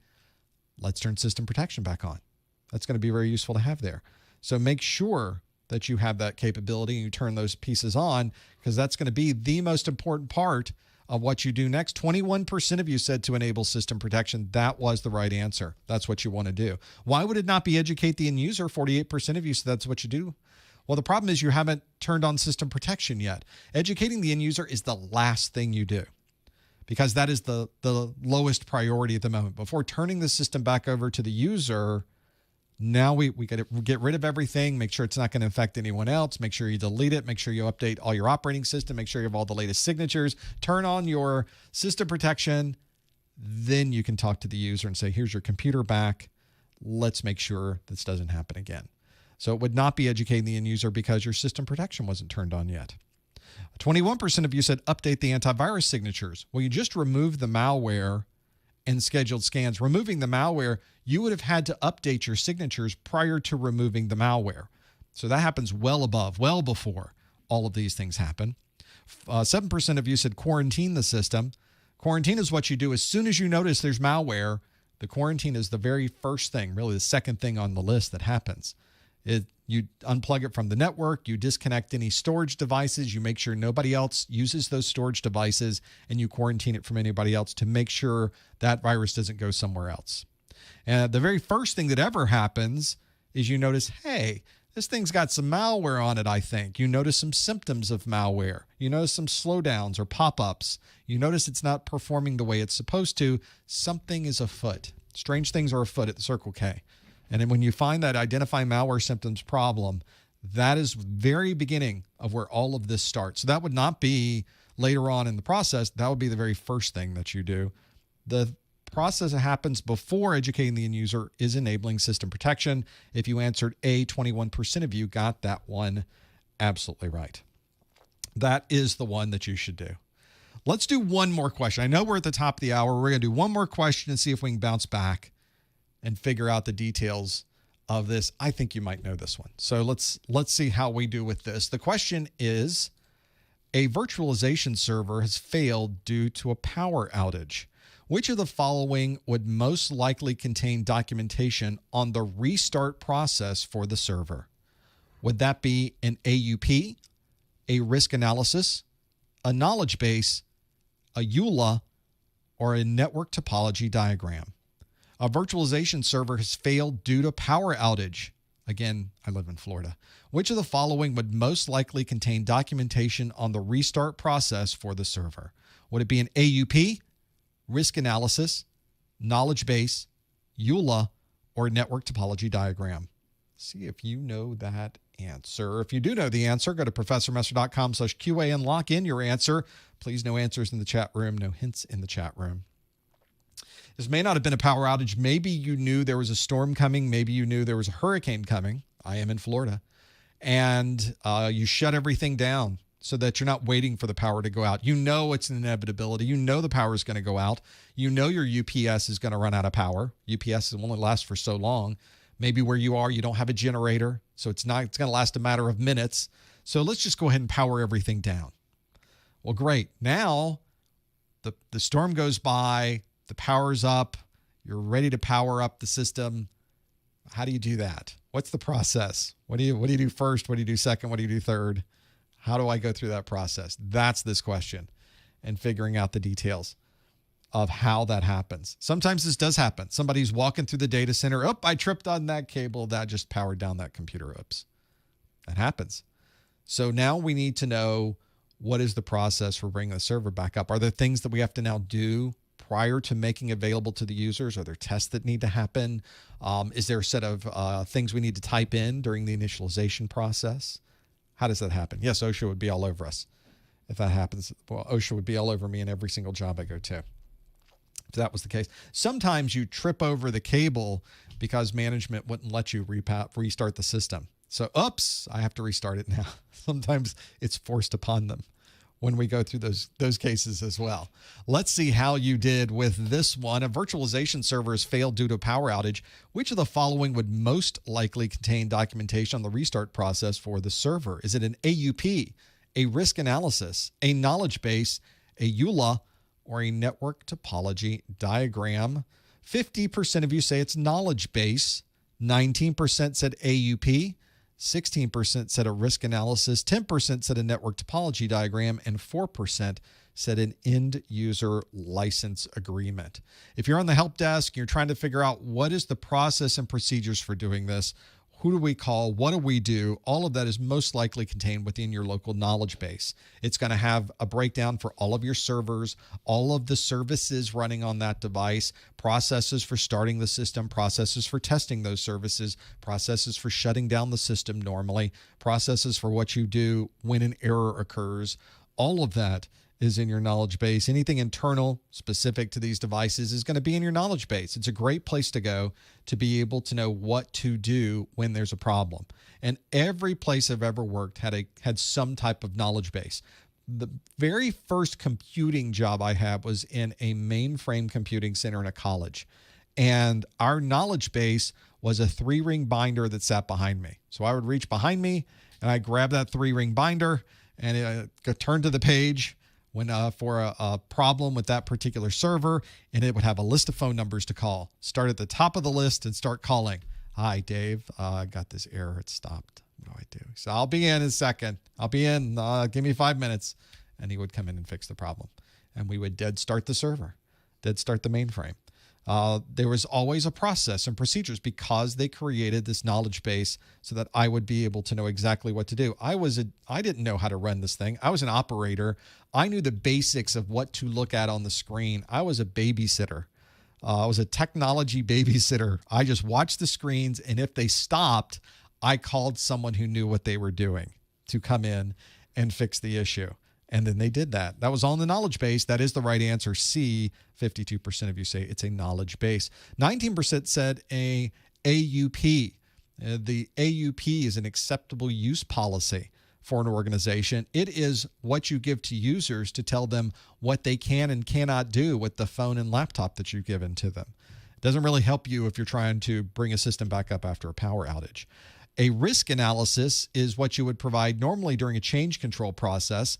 So you can tell the people that are approving or not approving this change why it's important for this change to occur and what might be the problems if you don't have this particular change occur. That is a risk analysis. 10% of you said a network topology diagram, which is always nice to have, tells you what's plugged into what.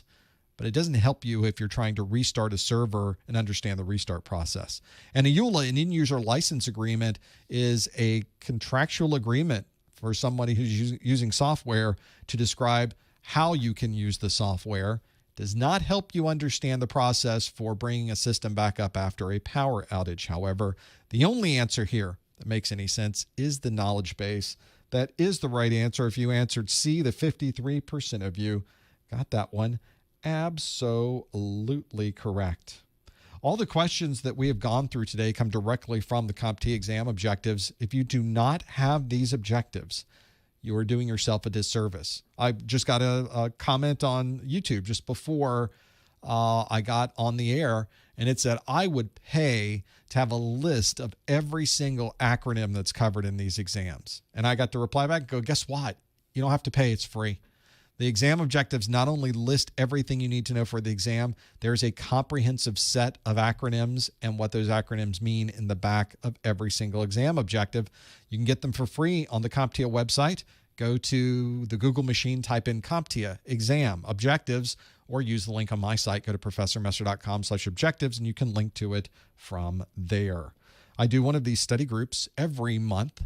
We do 4 of them a month or so. We do 2 A+, a Network Plus, and a Security Plus. So 2 days ago, we did the A+. Next week, Wednesday, we do our Network Plus. Next week after that, Security Plus. And we do a whole nother set of these in October. Those are the October dates, October 6th and 8th, October 14th, and October 21st for all 4 of those study groups. If you're watching this and it's well after October and you would just like to know when's the next live event, simply go to professormesser.com/calendar.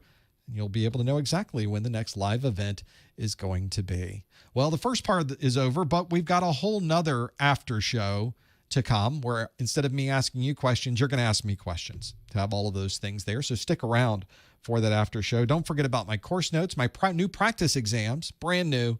They still smell like they're new. They're so new. And the success bundle, you can find at professormesser.com/1002success. You can also follow us, of course, get your daily pop quiz question on the Twitter and on the Instagram. And of course, please, oh please, I'm begging you, please subscribe to YouTube. I think that's the standard response every YouTube content creator does is please, oh please, please subscribe to me. So there's my groveling for the day. I think that went pretty well. Thanks for being here. Stick around for the after show. We got much more to come, much more to do. Stick around. Thanks for being here. We'll talk to you next time on the A+ study group. Thanks, everybody. Did I say thanks enough? I think I did. Let's get things going now in the after show. There we go. Get all of these ready to go. I got more buttons to push here. One moment, please, everybody, while I get my phone lines up and running. It takes me just a moment. I'm going to call into my own show. It's in the cloud. Isn't everything in the cloud now? So I'm going to start it up on my side. Please bear with me a moment while I type a number of these things in, and then I will tell you how you can participate in just a moment. I have to first click this button here. It's going to make some noises, and then I type into this another set of things, and then the nice lady says, "Enter your 6-digit PIN." I will do that if I can remember it, except it's right here on the screen, so I don't have to remember it. So I'll enter my 6-digit PIN. Welcome, Professor Messer. Well, thank you, nice lady. What a nice lady to say that. Okay, that means that you guys can also participate as we are going through this. Get these pieces going. And to do that, you would not look at that screen. You'd look at that one. It's nice to push the right button. So now is the part where I will take questions from the chat room. So I'm watching the chat room go by here on the screen. So all of these, as you've been talking to me during the study group, that's what I've been watching as we go by. So I'll, of course, take questions from the chat room as well. But you can also call in on the phone with voice. In the continental U.S., the number is a toll-free number, 855-785-RJ45. West of the Rockies, 855-785-7545. That's toll-free in the United States. In the continental United States, it's a toll-free number. Costs you no money at all. If you are outside of the continental United States, you can use Skype because Skype will call toll-free numbers for free. You don't have to pay anything to use Skype. No Skype minutes are required. You simply put a +1 at the beginning, put in +1, 855-785-7545, and you can call in as well. I'm not even looking at the phone lines right now to know if we have any lines available. We have one more. No, we don't. All the lines are filled up. So wait for somebody to hang up, and you can kind of get in after that. So you'll have to listen in to be able to figure out those details. Now, for those of you that have my A-plus study group success bundle or my A-plus success bundle, you know that you have priority access in the after show. So you can send me questions that I will answer before anybody else's gets answered. So you're guaranteed to be answered. Sometimes we do have to close this out, but one was sent to me this week from RP, who is a Success Bundle owner. And he says, is 47 years of age too old to change to a new career in IT? A good question. The question that I'm getting quite a bit from folks is that they've now gone through this, whatever this thing is that we did this year, where the world stopped, except it didn't. And then everything sort of was in this state of flux. Everything was in this change. And one of the things that people noticed was that the IT people are still working really hard. In fact, the IT people were leaned on the most when suddenly we said, nobody come to work anymore. Everybody has to work at home. That a lot of places had to ramp up very quickly. They had to get portable systems out to everybody. They had to beef up their VPN systems. They had to make sure they could get new systems in for people. They had to set up new processes and procedures all over the network, had to change the authentication processes that were used. It was scramble, scramble, scramble time for almost all IT people. And then they had to keep working. All of these systems had to keep running this entire time. And they thought, well, I had a job, but when this happened, the IT people kept working. I sure would like to do that. And they realized that's not a bad gig if you can learn that technology and really understand what's happening. And so I'm seeing a lot of people that were doing other things. They were in other types of vertical markets. They were in transportation. They were a truck driver. Now they want to be in IT. They were a nurse. They want to be in IT. They were a lawyer. They want to be in IT. Or in this particular case, someone who's 47 years old says, how can I get to be in IT? I want to be in IT as well, but there's this age thing. Is that a problem? Well, at the very basic level, it's not. The computer doesn't know how old you are. As long as you know what you're doing, the computer will do what you tell it to do. But of course, that's not the only thing we have to think about, is it? Whenever you're getting into any job, regardless of your age, there are all kinds of other things involved with that. The part that really is the biggest problem is a little bit of ageism. It's a little bit of the evaluation of you as a person when you sit down for the job interview. And so this does become a little bit of a challenge. Are people who are significantly younger than you comfortable hiring you into a position where you will be working with people who are significantly younger from you? They should not have a problem with that. And yet we all know that these types of problems do occur. This is why I always tell people, if you're moving from a different vertical, if you're moving from a different type of job, you were a truck driver, you were a nurse, you were working in transportation, you were working in manufacturing, you were doing police work, and you want to be in IT, then what can you do to give yourself the best possible chance? And one of the things us old folks have, if nothing else, is relationships that we've built along the way. And if we've been in another type of industry, nursing, transportation, manufacturing, whatever it is, we have a knowledge of that particular area. So if you were a nurse, one of the best places to work in IT might be a hospital. If you were in transportation, one of the best places to work may be at the corporate headquarters for the train company, for the shipping company, because they're doing tons of IT, I assure you. If you were in law enforcement, working in a police officer, a police department, IT department, especially the big ones, they got some of the best technology you'll find and some of the most important technology you'll find. You'll learn everything about mobile technologies. So it just depends. You have all of these things that you know about. One of the biggest problems we have in IT, especially if you talk to someone who is in management of IT, they're a director, they're a VP, they're the CIO, those types of folks are concerned about the IT people understanding the importance of what they're doing. Because day to day, we go to work and we are fixing the SQL server again. We're managing and monitoring the wide area network link. We are upgrading the Linux kernel. But sometimes we forget there's a reason that we are monitoring that WAN link. There's a reason we're updating that Linux kernel. And if you are in manufacturing, then it's to be able to get these products out to people that need it. If you're in paper manufacturing over these last 6 months, you've been an important person. If you are, we're now in an IT department in a hospital, were there more important IT people in these last 6 months? Those were important IT people. If you are working in transportation and an airline for a train transportation company, getting those things moved across the country became incredibly important. So the things we do from a technology perspective do have a large impact on that organization's ability to succeed. And if you've already worked on the other side of the fence and you come into IT, you have a completely different perspective that you can bring in and go, well, let me tell you why it's so important that you get that Linux machine running. Here's why. The other part of this that's going to be important for you is to kind of work around the ageism part of it. And I kind of assume that it's going to be there, but it's something you have to think about.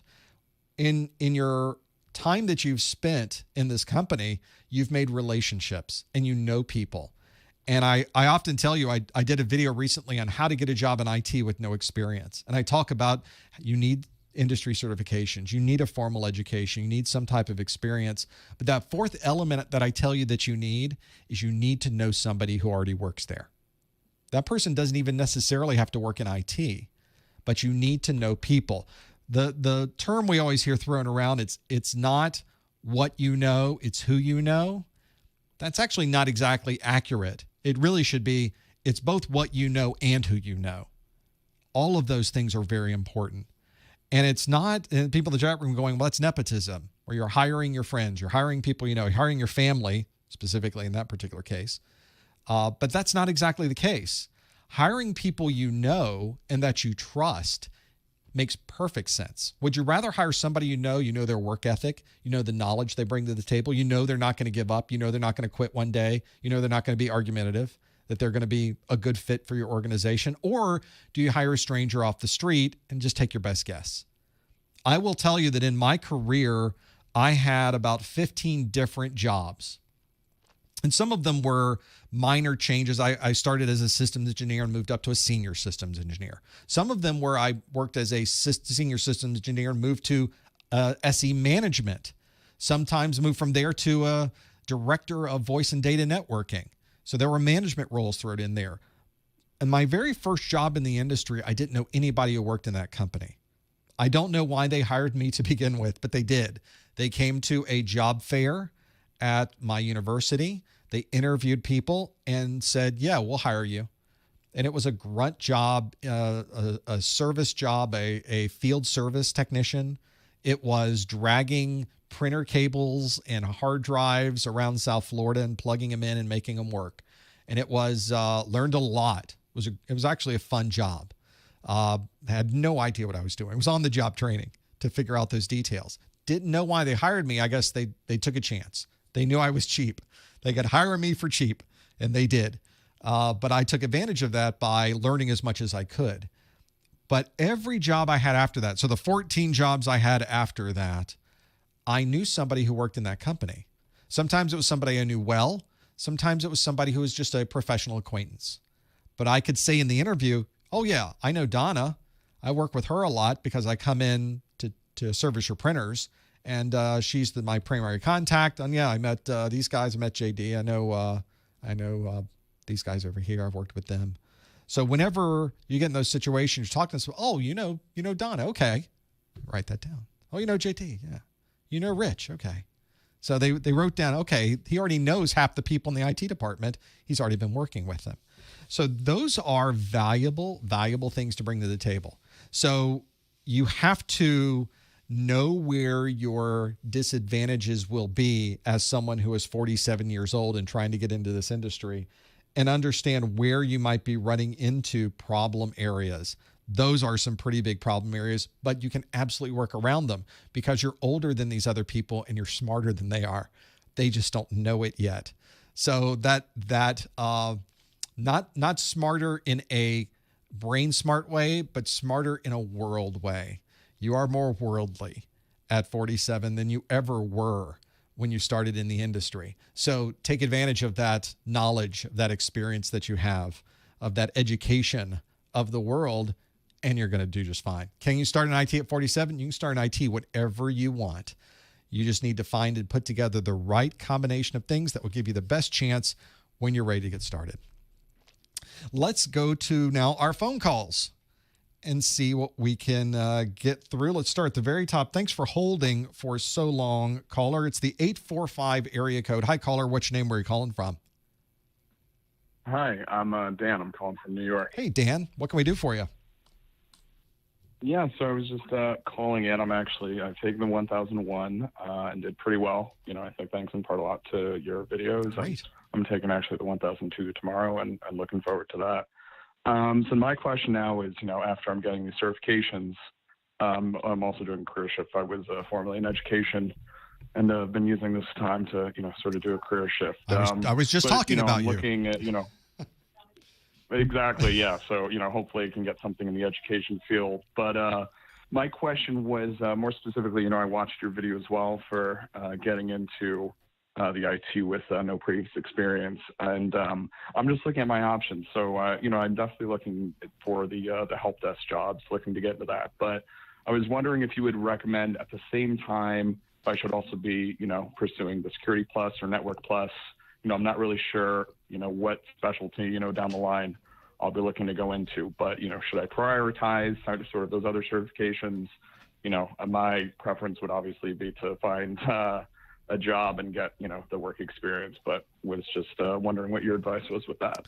It sort of varies depending on what you're interested in, because I think that drives a lot of us to determine what we want to do next.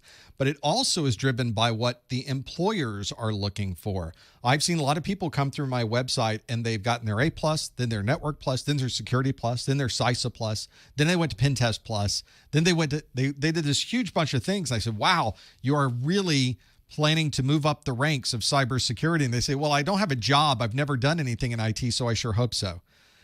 So they've already gone through this entire process of earning 7 or 8 certifications, but they don't have their foot in the door yet. And you'll notice in that video, I even describe, make a spreadsheet and find out what employers are looking for. Because ultimately, I think for the vast majority of us, I won't say for 100%, but I think the vast majority of people are trying to figure out, how do I get my foot in the door? How do I get the first job in IT? Or how do I get a better job in IT? And to know that, you need to know what the hiring managers would like you to know. There are some hiring managers that say, I need you to have this Microsoft certification to even be considered for that job. Other hiring managers say, I don't need a certification. I don't care. Others, especially if you're trying to do work with a company that works with the U.S. federal government Department of Defense, may say every single time, you need a Security Plus. You got to go get your Security Plus. Do you have your Security Plus yet? Well, those are 3 very different paths. Immediately, I've now got 3 forks in the road, and you now need to know what fork you want to go down. Do I go Microsoft? Do I go nothing at all? Do I go Security Plus to be able to do that? But you have to know where you want to go. So there's often many paths to get you to that final step that you're going to. But this may be the point where you go to Indeed.com, you go to Dice.com, you go to whatever your local job description setup. Go to LinkedIn, look for jobs.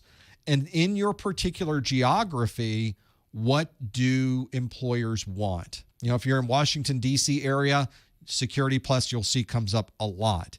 If you are in Dallas, it's a completely different mix. If you're in Chicago, it's a completely different mix. If you're in L.A., it's a different mix. So you need to understand what employers want you to do as much as you know what you want to do. Sometimes what employers want will often lead you a little bit to a particular direction. And then eventually, if you wanted to go into security, you sort of lean into that security side of it wherever you happen to go. That's where I think is the most important thing, is that I can't answer for you what the right path would be. I don't know what you want to do, and I don't know what employers would like you to be able to have. So that's what I always tell people is it's time to do a little bit of recon. It's time to do a little bit of research and put together a spreadsheet, find out what the employers are looking for, how much formal experience, what type of certifications, how much of these different skills are they looking for? Do they want Cisco? Do they want Microsoft? Do they want VMware? Do they want Palo Alto Networks? What do they want? And make that list.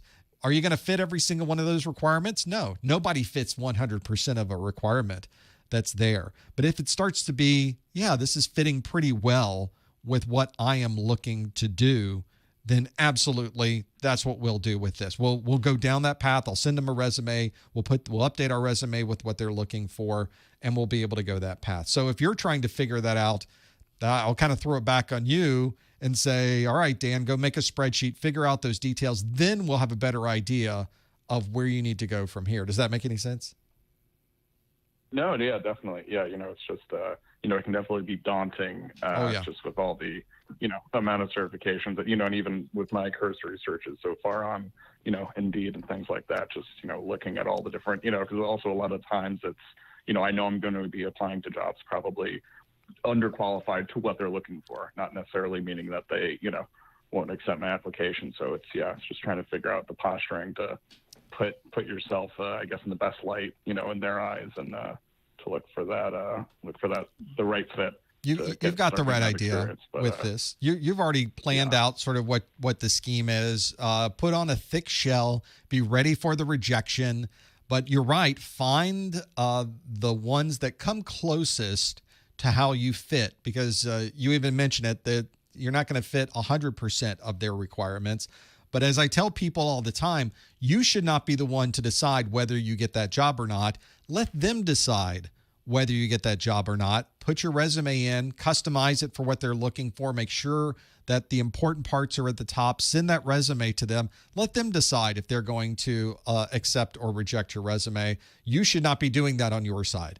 So you of course have to be realistic about what people are looking for. But if you think they're looking for an entry-level help desk position, and you think you have the skills for entry-level help desk, throw it in there. Why would you not do that? Especially if everything that you've been doing is working towards that point. You got some A+ certifications, maybe a little Network Plus, maybe some other things that you've done from a technology perspective. Absolutely, you're on the right track. All right, thank you. I appreciate a lot. Appreciate these study groups and these resources. They're fantastic, helping it really, help me, start my journey with all this, and I really appreciate it. Fantastic. Thank you, Dan. Best of luck. All right, thank you. Take care. That's a challenge, of course, when you're trying to decipher the amazing amount of data that will wash over you when you do one of these LinkedIn searches for jobs or Indeed searches for jobs. So much data comes in at you. You should probably be tracking these very closely. You should set up a separate record in your spreadsheet for every job. Track it till it disappears. Find out how long people take. Get a feel for companies when they post a new position. How long is it posted for? Does it stay there a month? Does it stay there a week? Does it stay there 3 months? Try to get a feel for what companies are doing and how they're hiring. And it would be interesting to see that. Let's go to Central Florida. There's the 407 area code. Hi, caller. What's your name? Where are you calling from? Hi, John Kemp, Tampa, Florida, home of the Lightning. Thank you for calling, John. What can we do for you? Had a question. I'm really interested in the cybersecurity path, more specifically like being a pen tester or digital forensics. Nice. And after finishing A+, I know everybody always says, oh, you got to go do A+, Network Plus, Security Plus. But what's your feeling about that in terms of what I just outlined, pen testing or digital forensics? Would you still say I should do the Network Plus and Security Plus?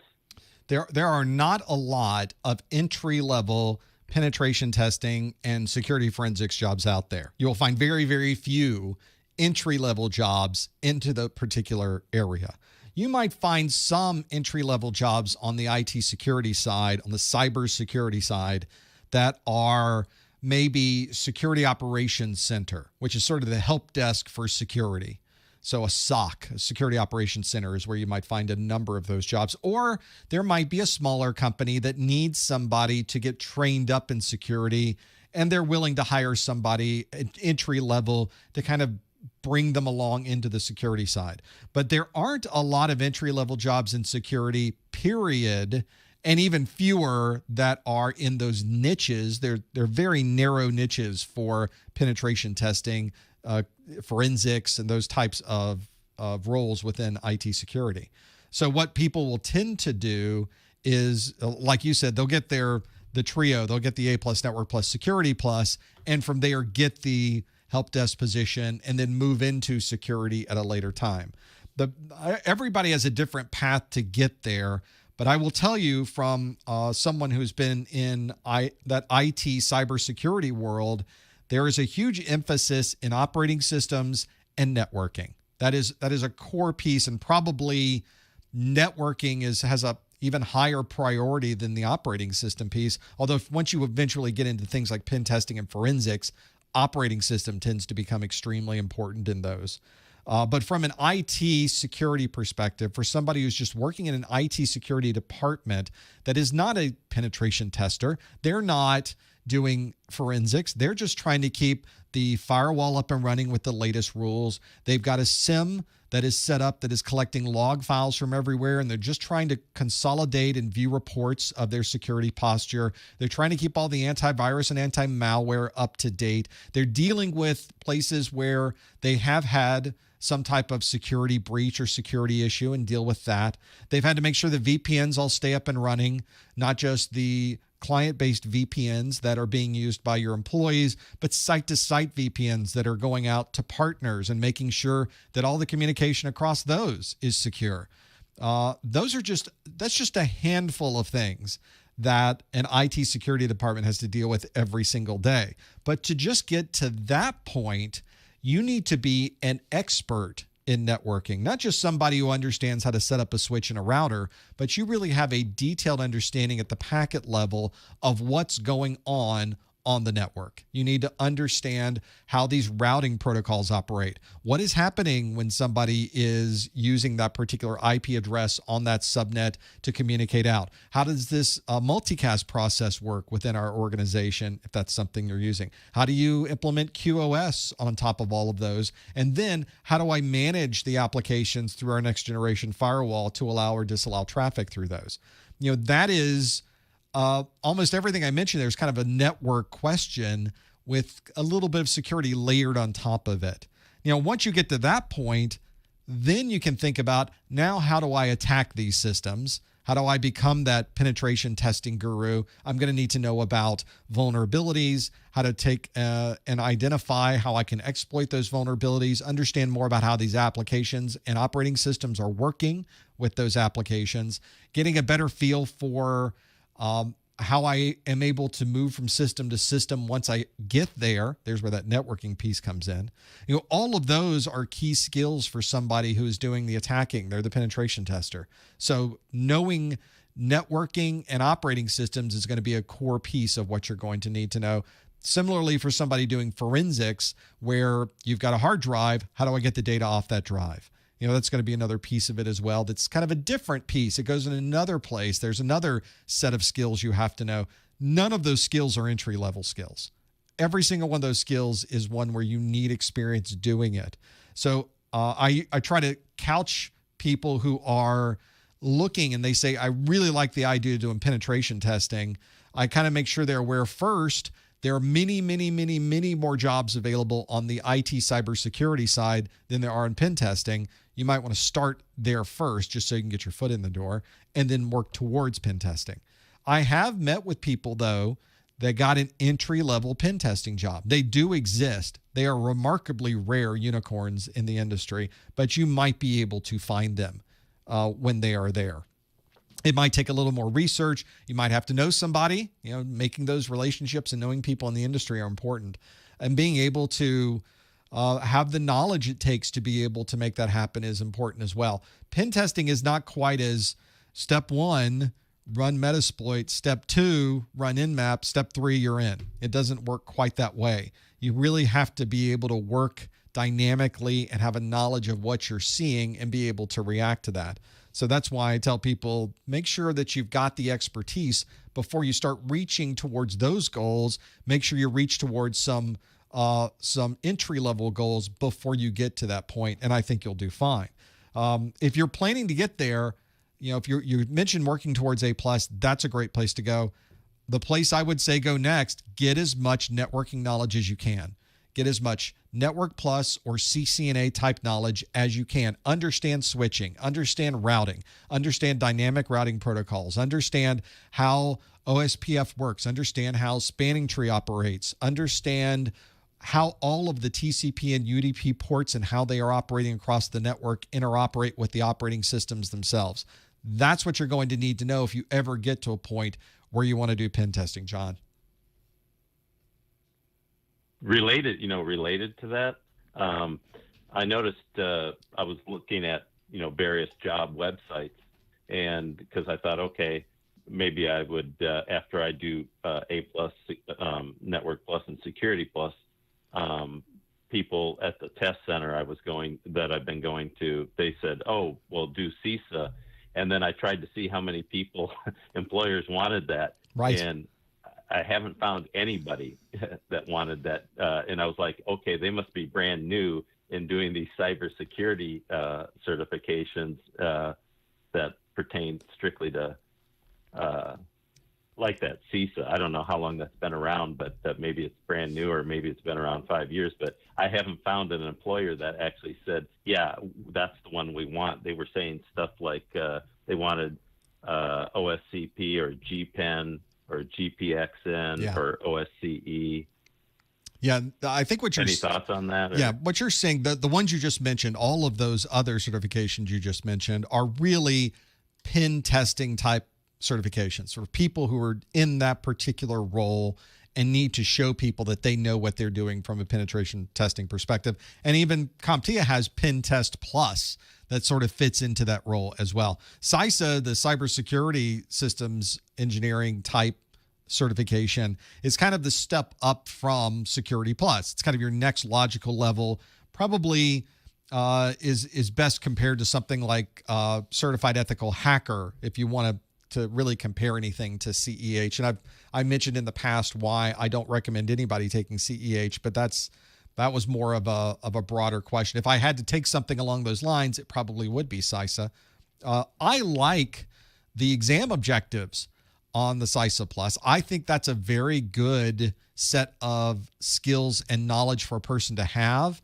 But you brought up a very good point. In our industry, it's not just about earning the cert. It's about what people think about that certification. It's the reputation of that certification. And perhaps more importantly, do hiring managers even know that certification exists? And that is the upward, really high hill that CompTIA has to go up. The CISA Plus has been out, 3 years now, 4 years now, maybe 5? It's been out a number of years, but it doesn't quite have the motion, the momentum in the industry from the hiring managers to specifically look for that. CompTIA has tried really hard to get the name out and get it going. They now have gotten approval from the U.S. Department of Defense to include that as some of their core certifications. So they're making motions with that. They're getting there. But right now it tends to be more of a federal government type certification than one that commercial industries might look at along those lines. There's been a big push, I noticed, from CompTIA to get other content creators to make content from that. I'm not a CompTIA partner, so I'm kind of exempt from the things that they might want to do. I just decide what I want to do. And whenever I decide what the next course is that I want to make, I do exactly what you did. What are employers looking for? Because the employers are going to be looking for the certification. People wanting the job are going to want to take the certification, which means they're going to need training on the certification. And I realize that this is a catch-22 in the worst possible way, that if you don't have people certified, how are we ever going to get people asking for it? because they won't ask for it unless they know that there are people to ask for that have it. So I get it, but that's the upward hill that CompTIA has to work towards to make that happen. I don't know their solution to that. I don't know there's a way that they can make people more aware of it than what they're doing. I just think that's going to take time. And it's going to take probably a couple iterations of the CISA Plus to finally get to a point where, okay, now people are recognizing that name. It's come up enough. Hiring managers are starting to ask for people that have that certification. And finally, it starts to become more mainstream. But that is, I'm kind of seeing the same thing you're seeing. It's just going to take time to finally get to that point, John. You know, on this A+ Core 2, is there any chance that there's going to be questions on that exam that are 100% from the material from Core 1 and weren't even part of the readings of Core 2? Generally, no. There are people that I have read that have taken the exam that say, hey, I got a question that came up, and it was a question that should have been in the Core 1 exam objectives, that definitely were in the exam objectives for Core 1, that were not in the exam objectives for Core 1, and I got a question like that on my exam. So could that happen? Yes. In fact, CompTIA tells you we can absolutely go outside the scope of the exam objectives if we want to. This is merely a list that will help you understand what you need to know. So they can do whatever they want to do. They can ask whatever they want to ask. They could go outside the scope of both exams and ask you about some other type of weird operating system we've never heard of before and try to get you to answer questions on it. So there's certainly the possibility for that. I think probably what happened is that a question that was supposed to be in the other pool got stuck in the Core 2 pool, and they just got it mixed up, so they end up showing up on people's exams. Have they corrected that, or do they even score it? We don't know. I wouldn't worry about it too much. It is a rare thing to have happen. I tell people, forget about the fact that they can go off script. Not important, because they stay on script for 99% of the exam, which means if you study everything in the Core 2 exam objectives and you know that content cold, you're going to do fine on the exam. You're going to pass it, and you're not going to have a problem. Even if they ask you questions from Core 1, even if they ask you questions that weren't on any of them, the bulk of the exam, the vast, vast, vast majority of the exam comes directly from the Core 2 exam objectives. That's where you should focus your efforts. Stick to those, and you're going to do just fine, John. Okay, great. Thank you. Thank you for everything you do. Appreciate the call. Best of luck. Yep, thanks. That's a real key, I think, is to stick to the objectives. There's so many sample exams I've seen that go off scope of the objectives. There's so many training materials I've seen that go off scope of the objectives. And I don't know why they do that. Stick to the objectives. You'll be fine. Back to Central Florida, Winter Park. Hello, 407. What's your name? Where are you calling from? Hi, my name is James Wisniewski, and I just had a general question about the A+. Is there any chance that they would combine the two cores together to make one A+? I know it would be like one gigantic certification, but I was just wondering if that would be possible for them to do. So that way you save time and money just studying for like one certification instead of two, and then moving on to Network Plus. And I was just wondering if they're going to be combining them by any chance. Well, I think anything is possible. That's certainly that situation. The Core 1 and Core 2 exams are really big exams. The number of exam objectives in Core 1 and the number of exam objectives in Core 2 are pretty large. They, by themselves, they are perfectly reasonable in standalone industry certification exams just based on the total amount of content. But we know that the Cisco just collapsed two very significant certification exams down to one certification exam. So anything's possible. But I will also tell you, if you go back in time, back to the 600 series of the A+ exam, it was 4 exams that you didn't have to take all 4, but they were 4 separate exams. You had to take the first exam, which at that time was kind of the core piece, and then you had to take one of the other 3, I think is how it worked. I'm trying to remember back to those days. It's a little fuzzy.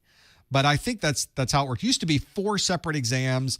They were separated into field technician and desktop support, and I can't even remember what the differences were between all of them. But it was 4 separate exams. Then they finally said, you know what? Most everybody was just taking the first 2 exams anyway. Let's collapse everything from the 4 exams down to 2, and that's where we got where we are today. I think it's probably a pretty good mix. I'm not sure how they would collapse it further. You'd have to take some things out if you're going to collapse it further. And I don't see CompTIA, they've not done a very good job at removing things from the exam. They're very good at adding things to an exam. So being able to collapse the 2 A+ down to a single exam, possible. I've heard nothing rumor-wise of them wanting to do anything like that, and I would not expect it.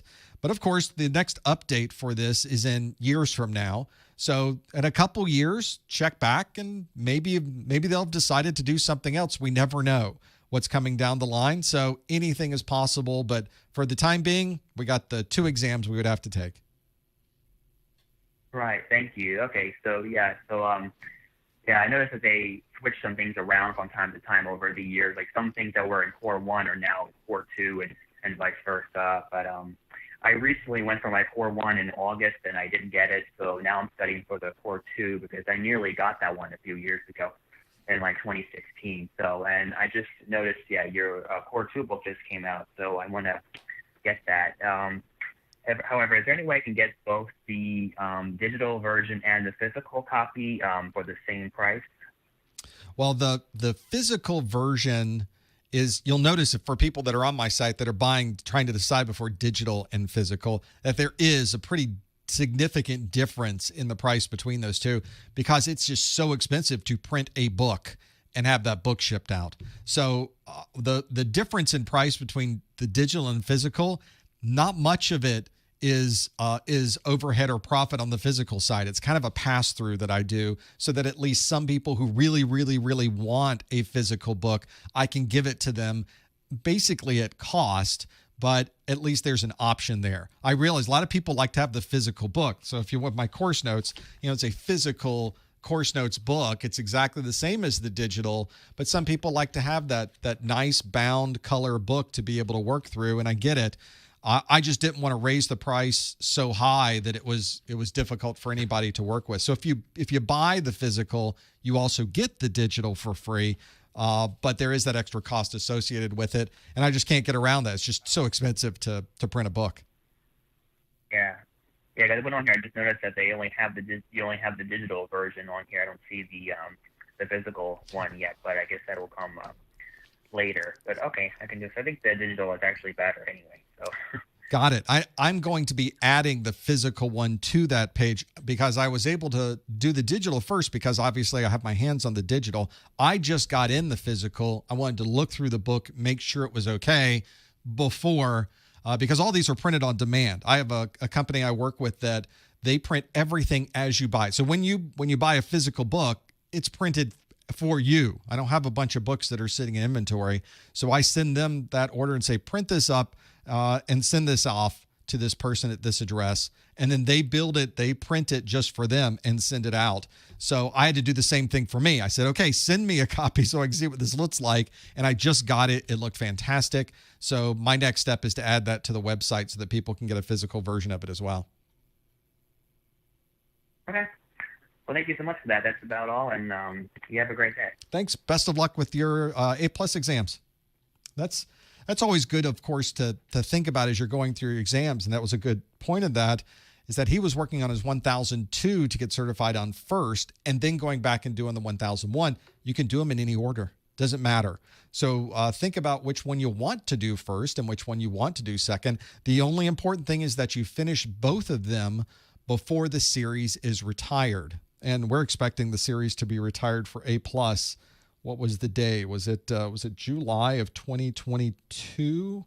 Yes, July of 2022. So you got to pass both of them before then to be able to make that happen. So that's one of those things to keep in mind. It doesn't matter which one you do. Just pick the one. 301 area code. Hi, caller. Thanks for holding for so long. What's your name? Where are you calling from? My name is Dave, and I'm calling from the DMV.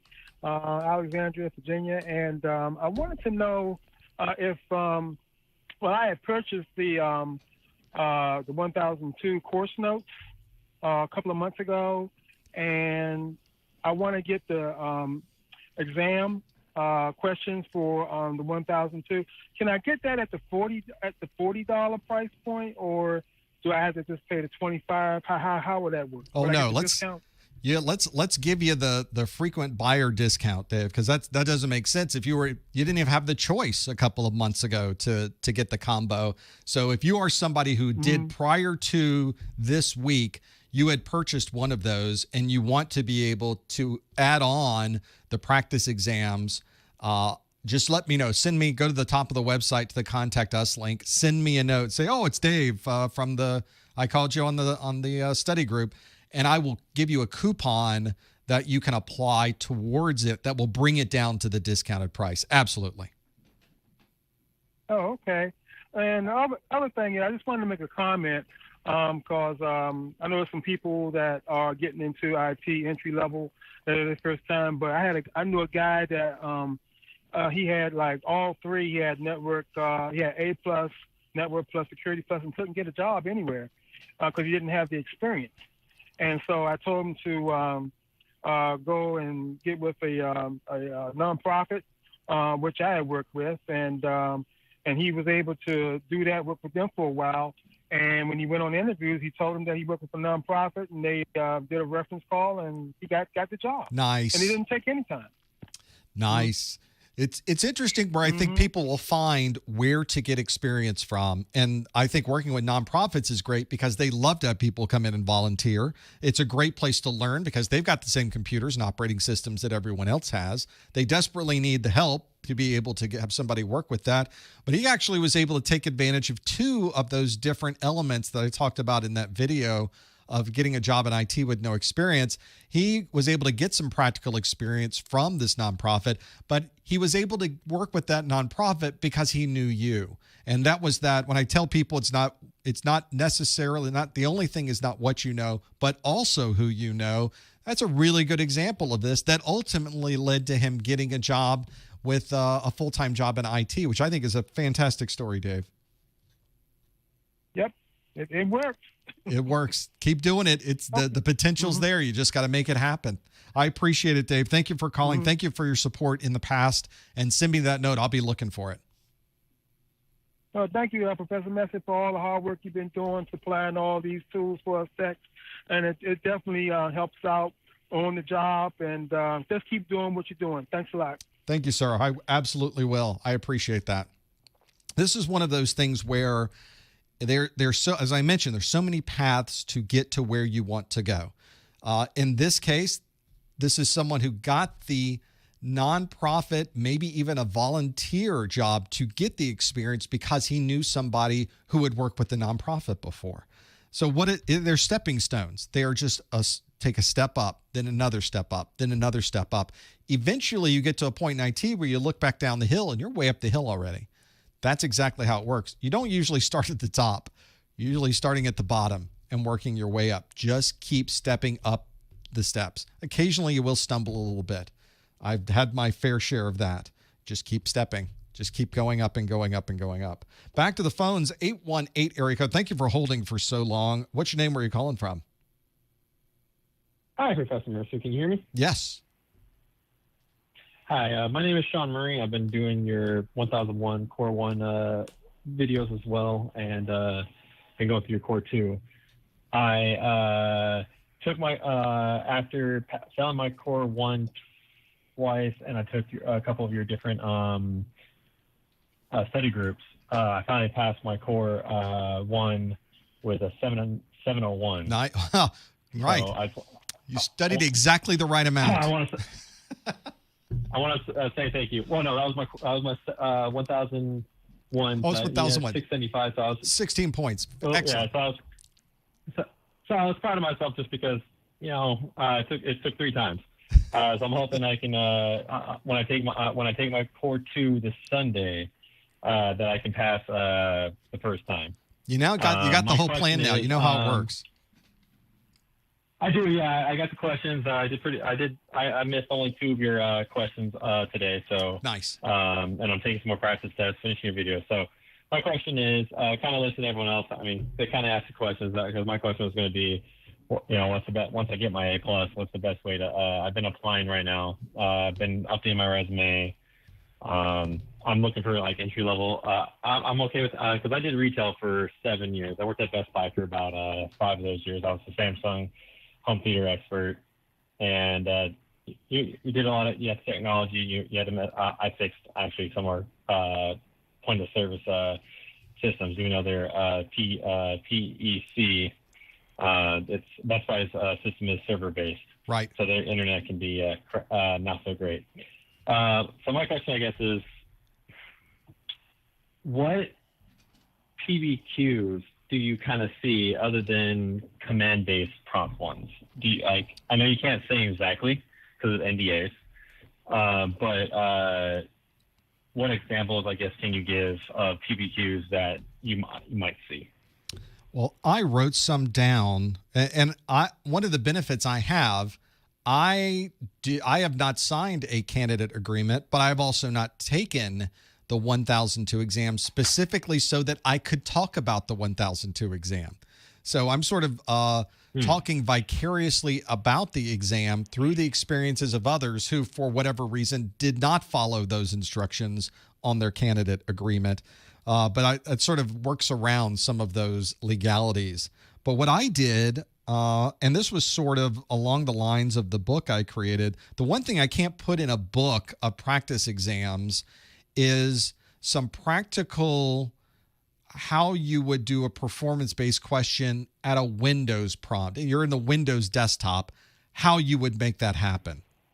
So I tried to write some down. So let me give you an example. So I'll share this with everybody that's here since you're here. I was planning to maybe make a video of some of these. So I'll give you a feel for what I've got going on. Let me see if I can remember where I put them. I think I put them in the list of questions that I have here for my 1002 pop quiz list. Nope, that's not it. One moment, please. You can tell we did no preparation, me and you, Sean, because now I'm stumbling through my Google Sheets trying to find the information I need. On those questions. I apologize. No, it's that is quite all right. We will figure out the details. 1002 topics and practice exam list. No, that's not. Well, I'll have to find that. I've got to be able to do a single set of questions is remarkable, and I just don't have that immediately at my fingertips, I'm afraid. But I will find that. I will hunt through all the documents that I have and try to find. I think I just got it. 1002 practice exam questions, because it wasn't in a spreadsheet. It was in a document. And let me go to the very bottom. I'm not even sure it's in this document, but we're going to do this anyway because it's a live stream and we got time to kill. Nope, it's not in there. So I'm going to have to hunt it down. It's probably in a completely different place on my Google Drive to be able to find those.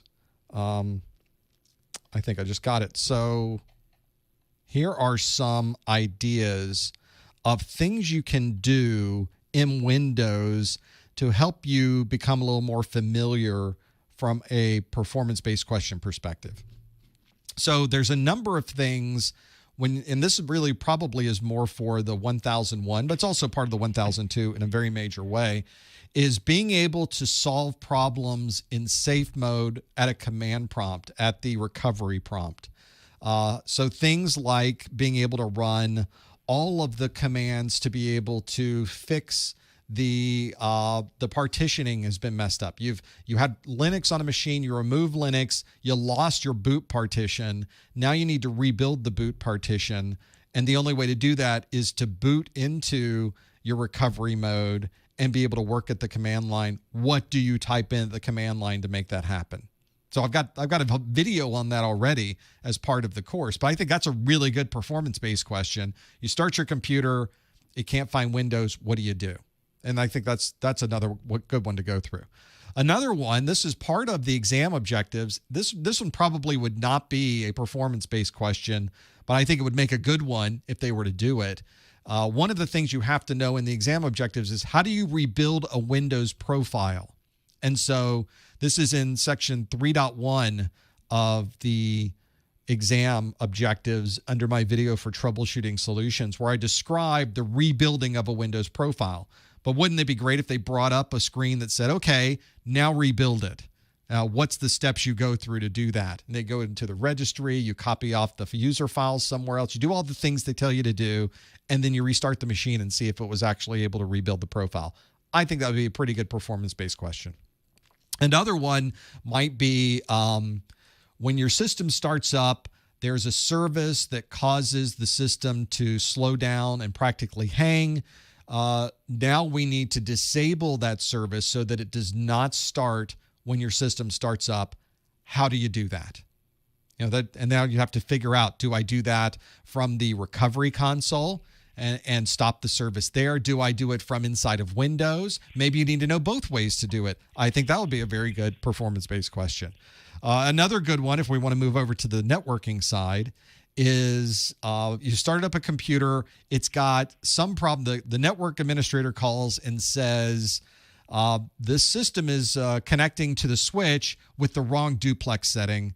Please fix this. It must be hardwired on the computer. Go fix the duplex setting on this Windows machine. I think that's a pretty good performance. And by the way, for those of you listening, I have no idea if any of these are performance-based questions on the exam. I'm assuming they're not because I just made them up and wrote them down. But they certainly could be. I think these are perfectly valid questions that you need to know how to do to administer a Windows machine. And you should start thinking outside of the box for yourself as well. What other types of things would you want to do? Another good one I have here, I have two left. I have more than two left, but we're going to go through these two. So you have a drive that was 1 terabyte drive. It was partitioned for 500 gig. So you've got a 500 gigs still left on the drive that at one point you were thinking you're going to make some other partitions, but instead it would be nice to resize the existing drive so that partition was bigger. So maybe take it all the way up to 1 terabyte or make it 750 gig. How do you do that? So you'd have to know what to start, what to click on, what to move, what settings to make. That would be another great performance-based question. Those are all things that I think I was just sort of writing down one evening and saying, these are things that people should know how to do.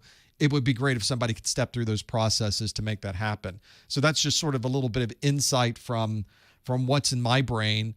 I don't know if any of these things would show up as performance-based questions, but I do think that they would make very good tasks for you to go through that would prepare you for the type of questions that you might get on an actual exam with the performance-based question, Sean. Oh, thank you. That's all I was curious about, because I know a lot of multiple choice questions I've been taking from your Q&As I've been doing. I have the exam cram from Pearson. Great. Book that has 2 good practice quizzes as well. I've been using your videos. And whoever else is listening, Professor Murphy has some great videos, and following along with those, the books. I've been even using Pocket Prep, but that's not all their questions. So I've learned with some of their questions, they're not all questions that would be asked. You can kind of tell that. Right. It's almost a question that they're giving you to see if you know the knowledge or this concept, but it's not a question. You can tell it's not a scenario question. It's just a straight terminology question. Right. So when I go and take an 80 question quiz from that, I can tell okay, I can throw out these 5 questions. Even though I got them wrong, I know that's not going to be asked. So it's just nice. Like I said, you were a great help. Using all your videos, just going through it. I had asked you one time before, and it worked. Do you believe you should do the practical questions last? And that actually helped a lot. Doing the performance-based questions last because it gives you more time to do them, and then when you're going through the multiple choice, it gives you a lot more time, and that helped me a lot. And that's what I'm going to be doing again for Core 2. It's always a good strategy. So thank you very much, Professor. Best of luck, Sean. Thank you so much. That's, I think, one of those things also that Sean mentioned, and I put it into my practice exams book, is I put a lot of command line questions. So I just give you a command prompt, kind of like we did at the beginning of the study group today. Here's a command prompt. Now do this. And then you have to know what to type in. Also, in a lot of performance-based questions in my book, there's a lot of matching questions, because you will get matching questions as performance-based questions. And at least one of them was put things in a particular order. That's just an obvious one, is that. So you will find those in the book as well. Let's go to the 804 area code. Hi, caller. What's your name? Oh, this is Neil. Hi, Neil. This is not Neil. This is sorry. Calling from Virginia. This is Noah Kraus. Well, thank you for calling. What can we do for you?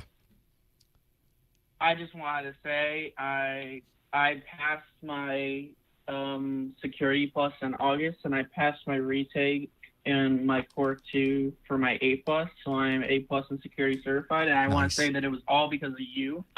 I bought the practice exams.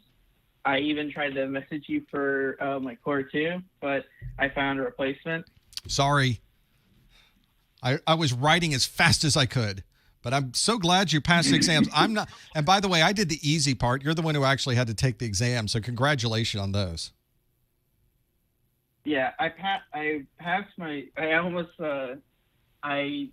was funny. I passed my Security Plus, and when I got the score, I forgot to close my screen, and I jumped it and ran outside the room. And the proctor was like, "Before you leave this room again, please close the screen." I was like, "Thank you for giving me a little warning." A little bit of a slack there. I just have one question. Sure. Because I've been looking. I'm passively looking for jobs, and I figure that this is a simple answer, but I need this to be verified. Is there a reason why there isn't many part-time jobs in IT? Probably because there's not a lot of part-time in the word IT. You know, IT, we tend to work a lot. Yeah. We tend to do a lot of all day. And when you're not at the actual office, you're usually on call for people during the evening and overnight. It's just sort of the nature of the business. Whether that's good or bad is a completely different question, but it tends to be the nature of the beast that we work in. But there's not a lot of part-time jobs. And I think that's probably the biggest reason. There's way too much work to do as it is. In fact, I can't even imagine working part-time in IT and what that would be like. I couldn't imagine walking in and doing half days. I don't know if that would really work out so well for most people. We need the warm body in the chair, and we got plenty of work for them to do. They get to be here. Although I've had people tell me before, I work half days, 8 to 8. That's half the day. And then I get to go home. So I guess that's one of the biggest reasons I think we don't see any part-time positions in IT. Okay. That makes sense. Hope maybe if you find some, maybe there are some out there. I think they're a unicorn, but maybe you can hunt some down. Yeah, I've been looking for some. I just also want to say that you telling about Python, learning Python is crucial. I've actually took your advice, and I'm taking a class in my community college for it right now. Excellent. That's a skill that's going to help you throughout your career, no question. That is a good investment of your time. I think that's it. I appreciate what you've done. Thanks so much for the call. I appreciate you calling. It's one of those things that even if Python tomorrow disappears from the face of the earth, which it won't, but let's say that you spend all this time learning Python, you've become knowledgeable, you can build some scripts, you're now working with it, you understand the nuances of it, but then all of a sudden the industry drops it, says, no, we're going on to something else. What you learned during that process will help you with other scripting languages, no matter what it is, because the function or the logic of programming is the same no matter what you do. So that's the real key. Back to the phones. 301 area code. Hi, caller. What's your name? Where are you calling from? Yeah, hi. My name is Moses. I'm calling from Maryland. Hi, Moses. Yeah. I just came across your site on YouTube, and I'm really happy about how everything is being done, because I'll be pursuing the IT field, and I was looking for the ways, the means of out for help. But I was happy when I came across your site. I want to know how I can get the book that you just showed, the CompTIA A+. I just want to know how I can get one of your books. Well, there's a couple of things that I focus on. Of course, all of my videos.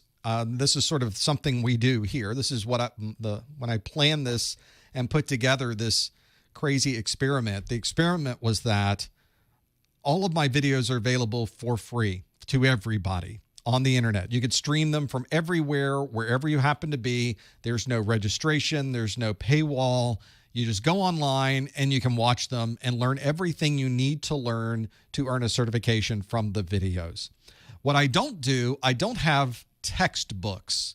So if you're looking for a book that is, the big, thick chapter 1, this is Windows, and it goes through all of the things associated with Windows. And chapter 2, this is networking, and it goes through all of the things associated with networking. I don't write those. That is not my jam for sure. Not something I'm interested in doing. It's just not something I enjoy.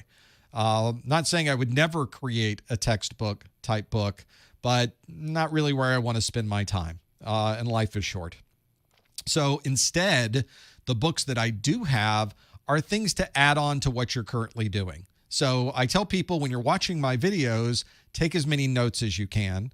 So, but there are people that say, I just don't have time to take all these notes and watch all these videos, and I'd rather have some consolidated view of these notes. And that's where my course notes came from. So that technically is a book. There's the course notes. So that's a real book. This is the Core 2 course notes is 67 pages, 68 pages, 50 pages. It's the Core 1 that's a little bit bigger. So 50 pages of this one is for the Core 2 course notes. Technically a book, but it's notes. It's not a textbook. So I just want people to be aware that very valuable, great stuff in here, but you would still want to get a textbook. You still really need to get a textbook when you start working with these. My Q&A, our Q&A practice exams, I don't have that book handy in front of me, but the practice exams are another good book to have access to, but that comes after you've already learned everything. After you've already read the textbook, you already watched the videos, you've already done some hands-on. Now let's do some Q&A. So that's a little bit different than a textbook as well. All of those are available on my website, though. If you're interested in the course notes, you're interested in the practice exams, you're interested in having downloadable versions of these books, all of them are available on my website at professormesser.com. That is the only place you can get them. That is an exclusive place. You won't find them on Amazon. You won't find them on shelves anywhere. They're only available at professormesser.com, Moses. Yeah. So I'm not the CompTIA A+ book that you just shared. So you sharing one CompTIA A+ book online. How about that one? Yeah, I think if you're working towards your A+, pick the one that you want to take first, your Core 1, or you take the Core 2 exam. I guess eventually you have to take both of them, but pick the one you want to go with. And then there are links from the pull-down menus on my site to be able to get the course notes for Core 1 or get the course notes for Core 2, and then you can decide which one you want to get from there. Okay. All right. Is there any way I have to register on your website to get access to the Core 1, or just straight online, because I've already subscribed to your YouTube site? To watch the videos, you just go to the website and say, show me the free videos. You don't have to register. I don't want your email address. You don't have to do anything. It just shows you a big index of them, or you can go to YouTube, and the index of videos is on YouTube as well. Okay, all right. Okay, thank you. I really, really appreciate that, because I'll be pursuing this and I really need help. Most of the schools are charging me a lot of money. Yes, they Most do. of the schools are really charging me. So, yeah. So I'm really happy that I came across your YouTube, and I'll start with your site. So I'm really happy. You're really feeling a lot of life out there, I tell you. So I'm really happy. Keep it up. Thank you. Thank you. I'm glad you found it as well. Best of luck. They're all there and available. Watch as many as you'd like, and I'll just keep making more. Because I love doing it. So we're going to keep that party going. Next to the 702 area code. Hi, caller. What's your name? Where are you calling from? My name is Marianne, and I'm calling from Las Vegas. And I was wondering if it's possible to get both of your PDF and buy both of your PDF quiz questions in the same card at one time. Every time I try to do it, I either get one or two, and I can't get both. It's kind of a secret way. Of course, it's probably not the best way to do this on someone's website when they're trying to get access to some of the things that you'd like to buy. But if you were to go to the Core 1 practice exam and you say, I want to buy that Core 1 practice exam and click on it, it will give you a prompt that said, hey, you're getting the Core 1. Do you want to add on the Core 2? And I'll give it to you at a little bit of a better price. We'll put a discount in there. So instead of paying $50 for those, you click the Core 1 and it says, I'll give them to you for $40. So you get a little bit of a discount because you're buying both of them simultaneously. That's the secret way to do it, is go to the Core 1, click on the Core 2, and I'll show it on the screen here. So when you do that, it'll say, hey, do you want to add on the Core 2 for only $15 more? And that brings the price down to $40 instead of paying $50. So it's a little bit of a cost break to be able to do that. But that's the secret way to do it. I need to work on so that if you click on the Core 2 side, it does the same thing. That's what I plan to do this weekend. I just haven't gotten to it yet, Marianne. Okay, thank you. Absolutely. Thanks for calling, and I appreciate the support. That's one of those that's the other part of this, is I have to write the content. And of course we do these live streams. There's a whole nother job to maintain the website and keep all of that going as well. So that's my fun job on the weekend. Let's go back to the calls. 510. Hi, caller. What's your name? Where are you calling from? Oh, is this me calling? It is you calling. Oh my God! Yeah, 703 here in Northern Virginia. My name is Oscar. How you doing? Hey, Oscar. Thanks for calling. Okay, so here's the thing. I literally started doing this today after me telling my father that I was gonna start doing this in August. So basically, college grad from Georgia Mason University, haven't been able to find a job in my field, which is biomedical engineering. But my father, he's an electrician, and he tells me that right here around the Herndon area, I don't know if you're familiar with it. Yes. Where you will find all the Amazon Web Services, yeah, the databases and everything. That area is going to explode once the metro line's over here, because basically like 80% of all the internet traffic goes through here. Yep. And I would like to be interested in this area. I basically know that you definitely need the A+, just because it's a certification that they test you that you know some of your computer literature. You're not tech illiterate, as someone would call it. But if I wanted to go into that area where I would be the guy that will do maintenance on databases, what would be the way to go about it once I get my A+? Well, you're not wrong. Your particular area is a mecca of enormous technology. There are enormous data centers in your area. Probably one of the most popular is the Amazon data center is in that area, along with so many other data centers and internet connections and connectivity over to Europe. And it is a big area. Also, you've got on top of that, the federal government, Department of Defense, and those types of things as well. So there's plenty of opportunity in that area for technology. And I think you're right. Most people in that area are probably looking for A+. But as I mentioned earlier on in the study group, because you're in this area where there is the federal government and Department of Defense, there seems to be just as many people asking about the A+ as asking about the Security Plus. Now, that's going to obviously vary depending on what organization you're talking to. But I think if you're somebody who is in that Virginia, D.C. area, that I would think Security Plus has got to be on your list of certifications to have in your pocket, because no matter where you go, somebody's going to be asking about that, because almost everybody in the area has some type of connection back to either the U.S. government or more specifically Department of Defense. So that of course varies. So make sure you look at the job postings in your area.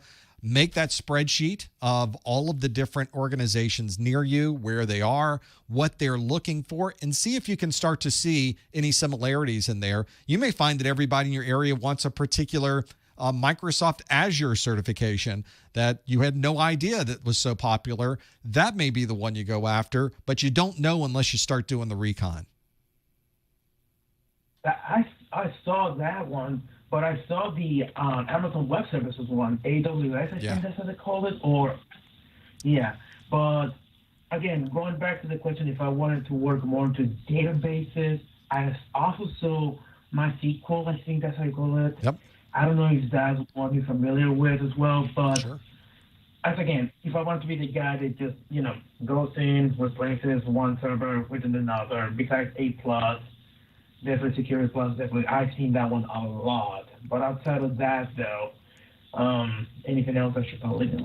When you get into those areas, there's a little bit of a niche. So you get into things like database, you're going to be getting into places where people want to see Oracle certifications, or they would like to see MySQL even has some certifications and other things along those lines as well. Or Microsoft SQL Server, extremely popular database application. Those services have their own niche certifications in those places, but usually that's not where you start. Usually you start with, as you mentioned, Oscar, the A+, maybe Network Plus, so you have some understanding of how all these things talk to each other. And then finally, you're jumping into maybe a niche certification or Security Plus. It depends on what the employers are looking for, because ultimately that's, if you're trying to get a job, it's not what you want to do, it's what they want you to do. And then you can find maybe a midpoint somewhere once you get that job. Okay, then. And another thing,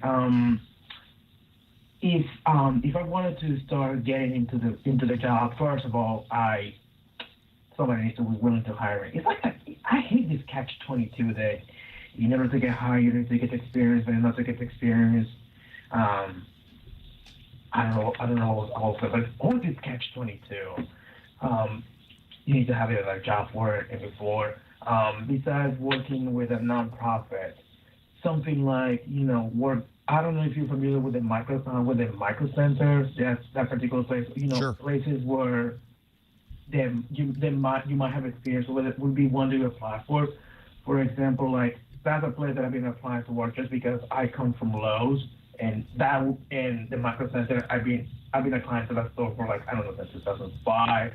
And it seems like a nice combination of both the things that I want to do with IT, right, and the sort of experience I already have working at a big chain store. It's sort of a combination of things, and there's different ways to accomplish it. If you haven't had a chance to look at my video on how to get a job in IT with no experience, that's one of the best things I can reference. It's 30 minutes long. There is no fluff in there whatsoever. And I go through advantages and disadvantages of a formal degree and what that brings to the table. Advantages and disadvantages of having an industry certification and what that brings to the table. Advantages and disadvantages of practical experience. How do you get it practical experience if you don't have any? And that catch-22 that you mentioned. And lastly, that last element is advantages and disadvantages of knowing someone who already works there. And there's ways to learn and meet the people who work there before you start to apply to those jobs. That can help you as well. I give a hint and tips for all of those things in that video. That's what I would recommend you look through. I know about that hint. It's basically getting your LinkedIn profile up and running. I have that already. And basically, every time that I've been applying for new places, I try to find if there's anybody there that works in that place, and I just ask them, hey, is it okay if I put you as a reference? And I've been doing that for the past 2 weeks or so, and the number of interviews that I've gotten compared to the ones before September, it's incredible. Nice. Almost like more than 200% if I were to compare like 3 interviews. This past 2 weeks I had 6. Even if it's just like an acquaintance, I was like, put that in there, and I'm surprised of that. It's like, wow. It really does work. It's really important, and it's remarkable if you have no idea. That's how we go about doing them, because it's a real person who ultimately evaluates whether this resume is good enough to pass on. You got to have a hook in there that puts you a little bit different than anybody else, and that's a great way to do it. Thanks for calling, Oscar. Anyway, thank you very much, sir. I appreciate it. Best of luck. Sounds like you're well along the lines in your job hunt. It's amazing that there's so many jobs available in that area right now. So take advantage of that. Back to the phones, 716 area code. Hi, caller. What's your name? Where are you calling from? Caller. Are you there, caller? 716. Are you muted, caller? Are you talking into the air, wondering why we aren't responding to you or talking over you? Hello. There you go. Hi, caller. What's your name? Where are you calling from? Can you hear me? I can hear you. This is Doug. I'm calling from Iraq. Hey, Doug. Thanks for calling. That is a long distance call. What can we do for you? Yeah, I'm using Skype. I have a little bit of a unique experience. I work with government, and I have a bachelor's degree in accounting information systems. I've worked in various jobs over the years. I've been talking to a lot of people recently about getting into IT, and I've been told to pursue the A+ and Security Plus certification, so I spent the last month just going over a lot of that material. But a lot of the jobs that I've looked for outside of government, in the fields that I've been looking for, a lot of them push more towards the computer science degree instead of specific certifications. So I was wondering what your take was on the difference between going for industry certifications versus getting a degree in computer science, considering I already have a degree. Yeah, that is an important consideration. My degree is also a business degree. I have a business management degree. So the degree I got had nothing to do with, I shouldn't say nothing to do, but very little to do with a job in IT. It just sort of, that's the way it all worked out along those lines. I put the categorization of information technology and computer science into two separate buckets. And I'm going to show this on the screen, and this may be something you want to look at later on. But this is and this comes directly from that video I created on how to get a job with no IT experience, is that there are two large circles that you can, one of these circles is information technology. That is everything that is about operating systems, networking, switching, routing, Windows, Linux, databases, email, voice over IP, and protecting all of that data with IT security fits in the information technology circle that's here. There's another circle that is basically off on its own. Maybe there's a little bit and the Venn diagram of these two circles, maybe they overlap just a little bit. That is the computer science circle. That is the circle that contains programmers, electrical engineers, people designing switches, people designing firewalls, people writing the code for applications, people building applications for the web, people building applications for mobile devices. These are programmers. These are effectively hardware and software programmers on the computer science side. Those two sides do not overlap at all. There really isn't. Now, I know in the industry we're trying to push these circles together in the industry. For some reason, some manager somewhere thinks it's a really good idea to push these circles together. They're not going to be able to do that because the knowledge you need to work on the computer science side is a completely different set of knowledge and skills that you would need on the information technology side. You can spend an entire career and entire lifetime becoming knowledgeable on the computer science side. You can also spend an entire career, an entire lifetime becoming knowledgeable on the information technology side. Both of those are very, very different worlds. And if you're running into somebody who is saying, oh, you need to do more computer science, or it's a job that talks about computer science, that is a very different job than somebody who is working in IT. So when we talk about A+, Network Plus, Security Plus, or any of the certifications, the CCNA, the Microsoft certifications, the VMware certifications, the Amazon certification, the Google certification, those are information technology certifications. There's not a lot of certifications on the computer science side because we can see what you do with computer science. Show me the last program you worked on. Show me the code that you wrote on the last program you worked on. Okay, I can see your skill set as it's associated with that. We don't write code in information technology. We don't write programs. We don't build applications. We might write scripts, but that really doesn't describe our knowledge of what we do as a job. We have a much broader skill set, and we kind of need certification so that people get an understanding of that broad skill set and what we know, and maybe in some cases what we don't know. So this is the point. If you're looking in something in technology, this is the point where you have to pick a side. Do I want to be operating system, networking, security, databases, quality of service with phones, whatever it happens to be? Do I want to manage the data, protect the data, provide the systems for the data, or do I want to program? Do I want to write the code? Do I want to be the person who writes the app? That's the computer science side. Now's the time to pick, because you don't really jump back and forth. There's no hybrid of those two things. You don't really do part of one and part of the other. You either do IT or you do CS, and it's not never the twain shall meet, but there is just not a lot of overlap between those two, Doug.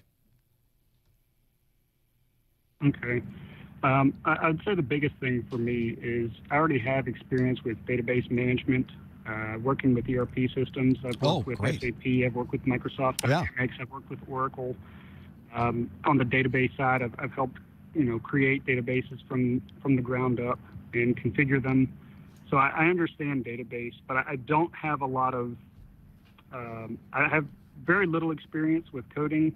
I'm not very fond of coding, long-term writing huge programs. I've got experience in VBA, but I don't want to code for the rest of my life. So with that being with knowing that, and me wanting to go into, say, cybersecurity more so, would it be more beneficial to get the certifications and to skip the degree? I don't know if skip. Well, definitely don't look at a computer science degree if you're really interested in those things. There's some of the skills you just mentioned that are very, very valuable. Being able to have a knowledge in just ERP, the enterprise resource planning, for those of you that aren't familiar with this, it is an important part of every organization is to have a good ERP system. It's also one of the hardest things to get running in an organization is a really good ERP, because it is not just an accounting task. It's one that deals with business processes. It deals with politics. It deals with money. And you already have a core knowledge in how those systems work.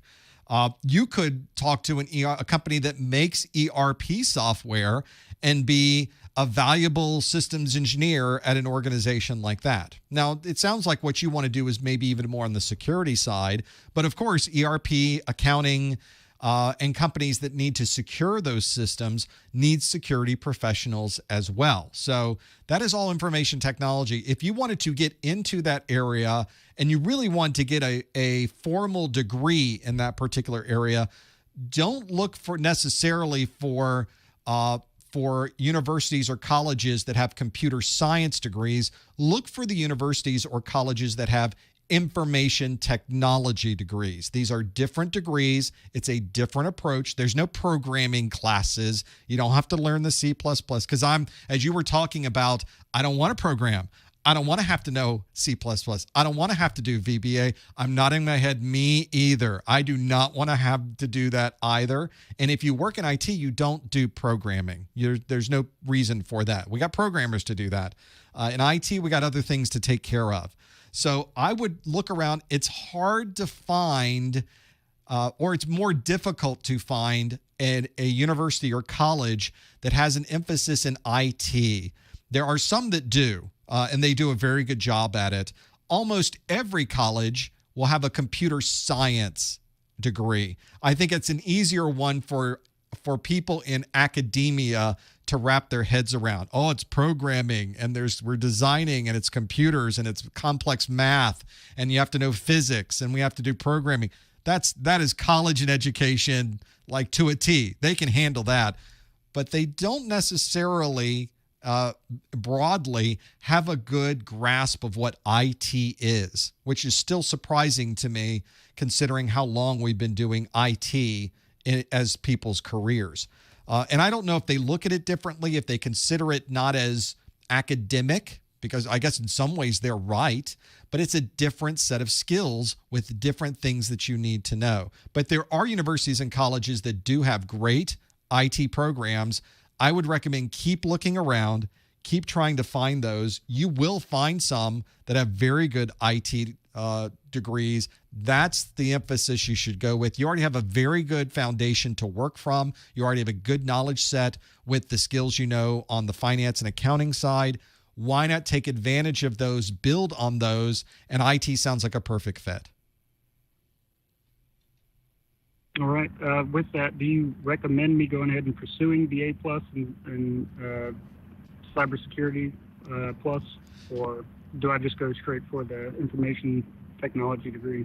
Well, one of the things I mentioned in that video I created of how to get a job in IT with no experience is you need all of these things. There were 4 elements in that video. The first one is a formal degree. Employers like to see people that stuck it out for 4 years and got their formal degree. It shows that you're trainable. It shows that you have a higher set of knowledge that you could work from, even though some of it may not apply towards IT. You know, I took all the art classes, art appreciation and statistics and things you don't use in IT, but I took it anyway. I took all of that knowledge and got the 4-year degree. The other thing that you need to have is certification. So they go hand in hand. They don't replace each other. You don't replace a formal degree for certification. You don't replace certification for formal degree. It's a separate set of skills that's important for you to have. The third piece in that is some type of experience. And I realize it's hard to get experience without experience, and I talk about that in the video. And then the fourth one is knowing somebody or having a knowledge of people in that industry that can help you. Those are the 4 things. So I don't think you should forego certifications for a formal degree or vice versa. I think they work together. Do you have to have all 4? Not necessarily. I worked with some very, very skilled people who did extremely well in their industry and did not have a college degree. But you have to kind of build up all the other 3 pieces of this. They had a very good solid foundation in technology with certifications. They had a very good foundation in the experience they were able to build, and they knew a lot of people in the industry. So you tend to build up the things you don't have a lot of if you're maybe limited in one of those particular elements, Doug. All right. Well, thank you very much for the information. I appreciate the call. Best of luck. That's a good position to be in. You have some good knowledge in the industry. You've got the formal degree. You kind of understand the need for a good ERP, implementing it well. If you know how to do ERP, you could probably do that your entire career and do extremely well with it. Although, you know, I started my career doing something completely different than what I ended up with. I think that's just the nature of IT and what happens with that. You just never know where things are going to go. Back to the phones. Hi, caller. What's your name? Where are you calling from? Hello, I'm Dayton. I'm calling from London. Hello, London calling. Thanks for calling. What can we do for you? I have a question in relation to the Core 1 exam. I know this is a Core 2 study group. I did miss your Core 1 call-in, unfortunately. It's open phone lines. Ask any question you'd like. Oh, excellent. Thank you very much. So my first question is in relation to answering specific questions when you've got to configure something. So, for example, on one of your practice exams that I've got, it asks me to configure a mobile phone for emails. Yeah. So if I've got set instructions that I need to configure. Say if something in the configuration wasn't there, so if I've configured everything and there was no port number to put in, the question hasn't told me to put the port number in, but I put it in anyway. So should I just do what the question tells me, or do I put in the relevant port number? I think most of the performance-based questions you're going to run into will they give you kind of a finite set of things to do. You're never going to be in a position on the exam where you are asked to do one thing and it seems like they're asking you to do something else in the image, or it's not quite as clear as you think it would be, is not something you run into. The exam is very straightforward when you get into some of those performance-based questions. Very few of them are actually configure a box. Here it is, go configure it. A lot of them are drag and drop. A lot of them are matching. A lot of them are not specific, or you won't run into problems where there's some type of ambiguity. It's really, really very straightforward. You go, okay, finish that part, finish that part, finish that part, and you're off to the next. You're never going to get in a situation where you're having to make a decision about what did they mean by that? Did they want me to put the port number? It says they didn't tell me to put the port number, but there's a spot for the port. Nope, you're not going to see that on the exam. It'll be very clear and very straightforward. Or it will tell you when you finish it, hey, you didn't put a port number in here. Okay, let me put a port number. And then you can keep going with it. They're not quite that stringent on the exam. Okay. I took my exam a month ago. I got 642. I know the pass mark was 675, which I was really close. Very close. Considering that I've been studying whilst I've been working full time and stuff. I was a little bit disappointed, but at the same time, it kind of inspired me, because what I had been working full time and studying when I had days off and stuff. So I was quite pleased with the result I got, and considering all the work I had put in as well. One more question on rapid elasticity versus on demand. I've been reading through a lot of the books in relation to them. I cannot tell them apart. Okay. So could you possibly explain the difference in between, because as they're both quite similar? I know that rapid elasticity is like you can kind of set it to a certain threshold, and when it meets that threshold, then it could kind of add resources, or it can add or decrease the resources. On demand, I just can't get my head around the two, because they both seem quite similar. So I don't know if there's a way you can explain it a little bit better for me to understand. I think I can. There is on the exam itself. There's those two, for the people that are not familiar with this.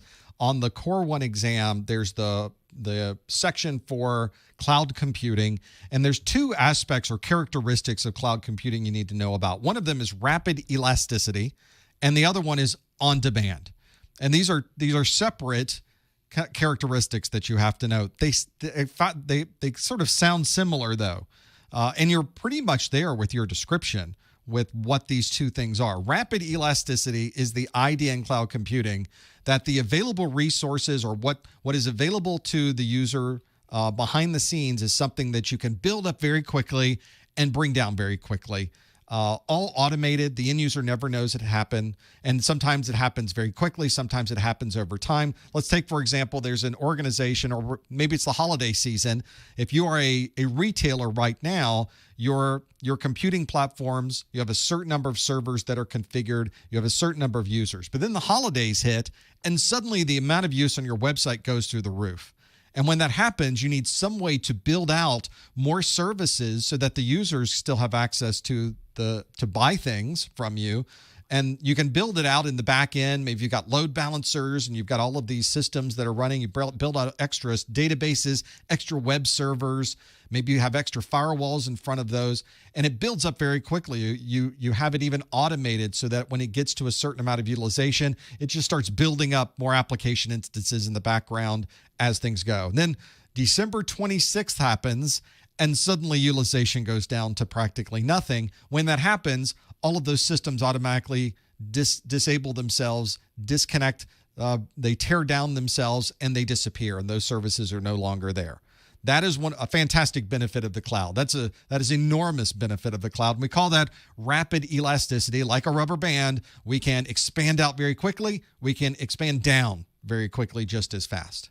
The idea of on demand is, I guess, an aspect of this was an automated part of on demand to make that happen. But it's the part where you say, hey, I need some more servers. Make it happen. That's the on-demand part. It's the part that triggered all of the elastic part of it. You know, on demand, as it works with traditional, is that somebody walks in and says, we need a new server. Like, well, okay, let me fill out a purchase requisition, and we'll buy a new server, and we'll put it in a rack, and we'll turn it on, and there, we have now given you, as you demanded, here is your new server. Well, with the cloud, it's the same process, except you just click a button. Click, boom, there's a new server. If I need a new web server, I go to my on-demand console in my in my cloud provider, and I say, give me a new server, put this much memory in it, this much drive space, go. Boom, it makes a new one. That is on demand. That's the on-demand part of this. It does not necessarily mean that that was elastic at all. In fact, I may have had to do that manually on demand. In fact, I don't have it set up in any type of elasticity on my side at all. I don't have any automation. There's no orchestration, as we call it in the cloud world, of having that happen. I manually have to log into my cloud provider and say, oh, let's build up another web server. Click, and that other web server gets built up. And then if I want to get rid of that web server, I have to log back in and on demand, click the button to bring that web server back down. That is the on-demand aspect of it, that there's a process you go through to build it out. Sometimes it's clicking a button, sometimes it's automated, but it's building that out from the different systems that you have. So there's a little bit of an overlap between those two concepts, but they are very different in what their approach is on the cloud side, and that's why we separate them on the cloud characteristics slides. Okay, that was fun. That's great. That cleared up a lot. It's you simplified on the demand for me really well, so that is fantastic. Sorry, I just maybe two more questions, sure, if you don't mind. No, go ahead. So when I did my exam, I'm pretty sure I came across a question. Obviously, I can't say what it was, but I came across a question that wasn't in the list of criteria sure. set out. Is that something they CompTIA do on occasion? They'll throw a questionnaire that's not in the criteria. They do it all the time, and it's an aspect of this that drives me crazy. They, as I mentioned in the exam objectives, they tell you we reserve the right to ask you anything we want to in the world. It does not have to be from this list, but they do a very, very, very good job of sticking to that list. What they tend to do, however, is when a new topic comes up, maybe they're working on the next version of this certification exam. They're thinking about what new topics they want to put in. And they say, I wonder if people know about this already. Are we going to be asking them about something they already know? Or is this sort of a new topic for most people? I know, let's put one extra question on the exam that deals with this topic that's out of left field that nobody's read about before on the exam objectives. And let's put it into the exam where we won't grade them on it. It gives them no points if they get it right. It gives them no points if they get it wrong. It doesn't count against them, but we get to evaluate, do they really know what this exam question is about? And then they do whatever statistics on their side to determine if that's something they want to put into their next version of the exam. They do that all the time. And I think it's sort of mean. I think it's out of left field. It breaks your line of thought. There's a lot of arguments I have about why I don't like it, but I'm not CompTIA and I don't build the exam. So what I think doesn't really matter along those lines. They still do it. So you kind of have to be ready for it. But if you know the exam objectives, you'll be able to recognize it pretty quickly and go, wait a second, that wasn't in the list. I'll try to answer this one right, but just don't dwell on it. Just keep it going. Finish all the rest of your exam questions and you'll be fine. Yeah, it was a very horrible question. Okay, final question. So just going back to the performance-based questions. So whatever the configuration or the question is, if it say it is a configuration,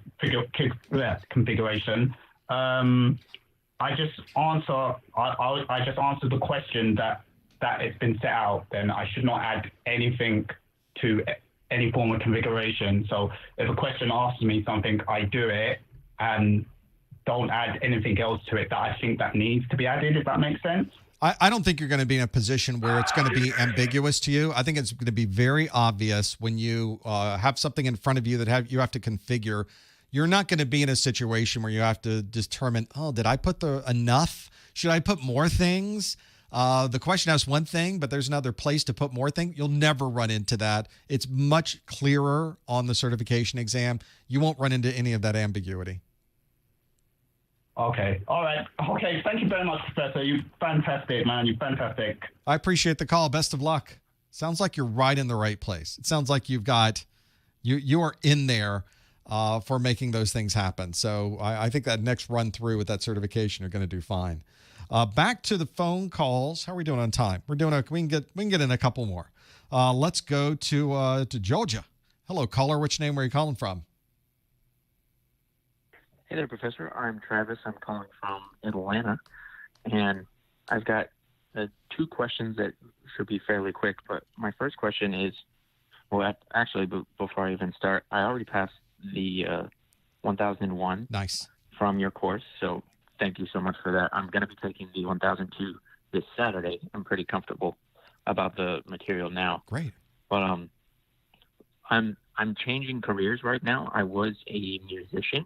I was studying to be a music educator, and then I realized that probably wasn't the best career path for me going forward. So I kind of did some soul searching, and I realized that I do like tech. I do like computers. I mean, I'm a gamer myself, and I built my own computer. I've built several computers. So I was like, okay, IT seems like the right field for me.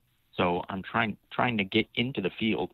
So my first question would be resume building. I know that application tracker systems, they have like certain keywords that they filter through for resumes, and I was wondering what some of those keywords would be for an entry-level help desk job, and how would someone who has no prior experience other than customer service, how do you build a resume trying to get into an entry-level help desk job? This is sort of the game of getting a job.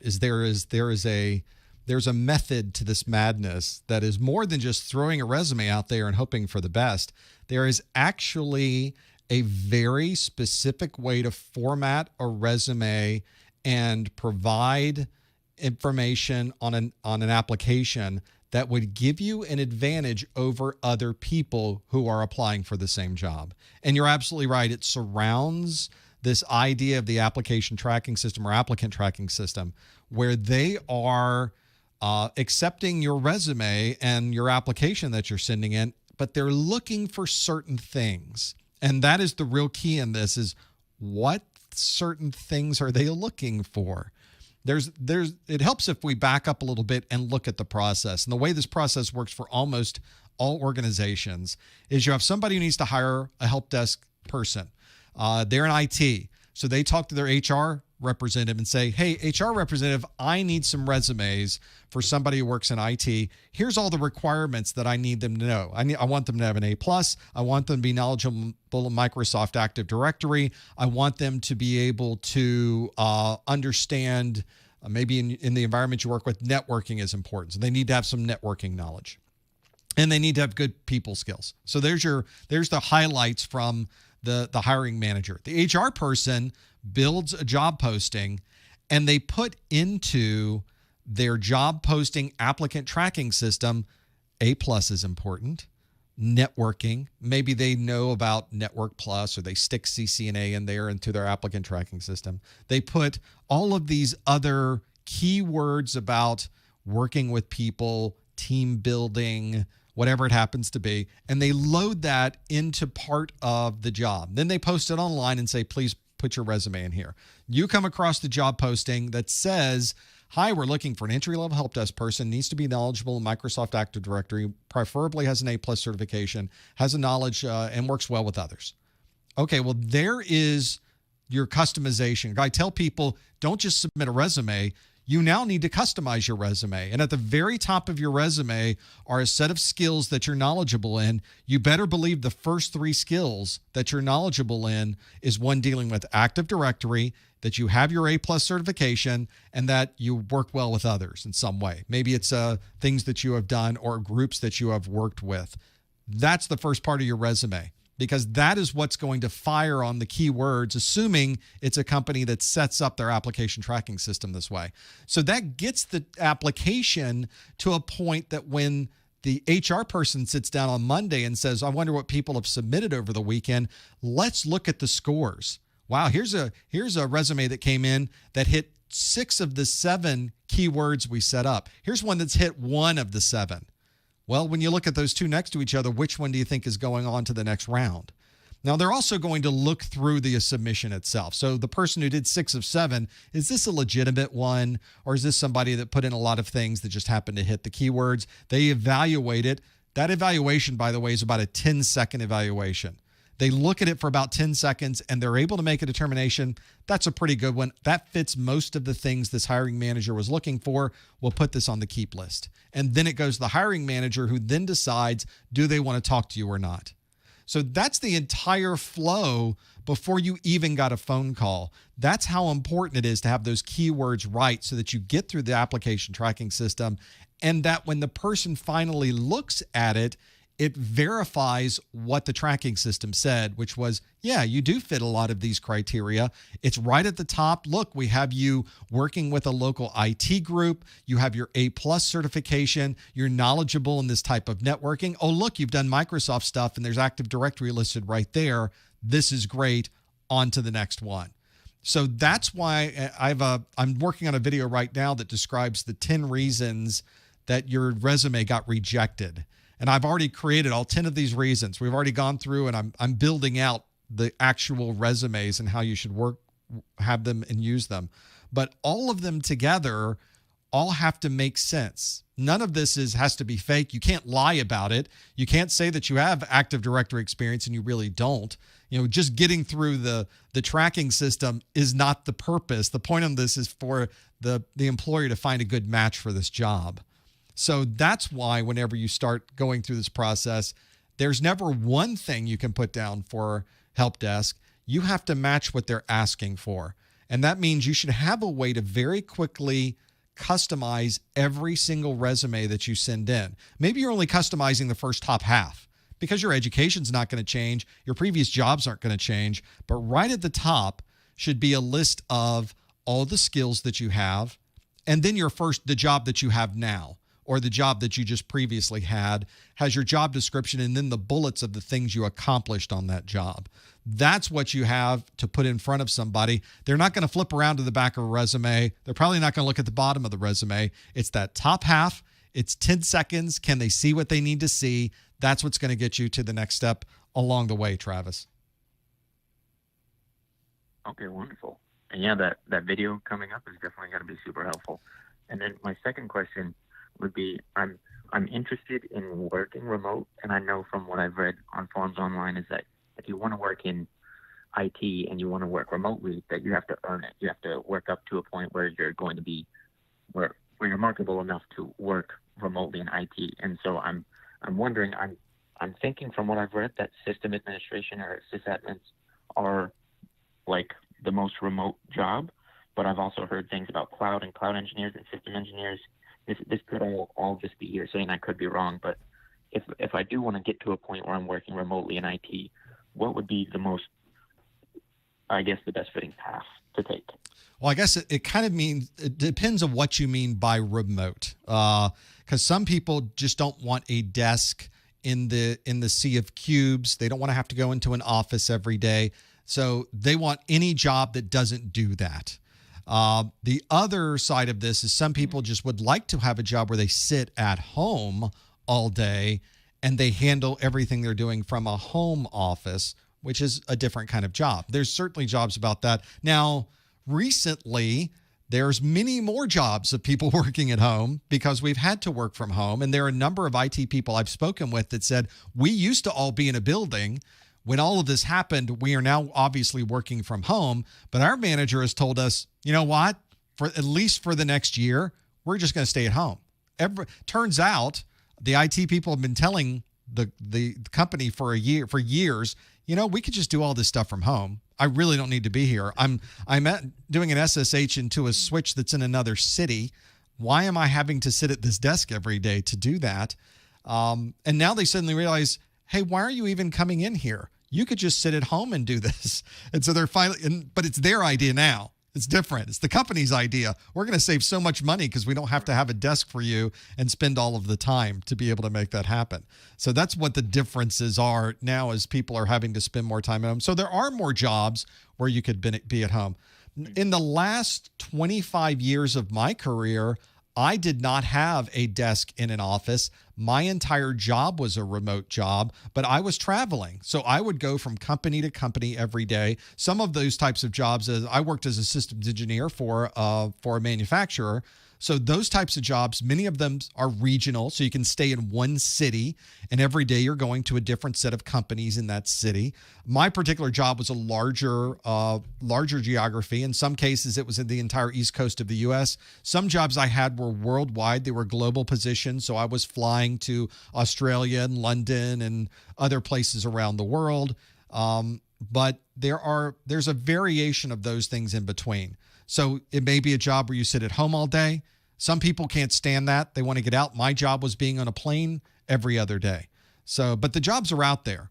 It just depends on what you would like to do, how that works out. And I don't know that it's any particular skill set.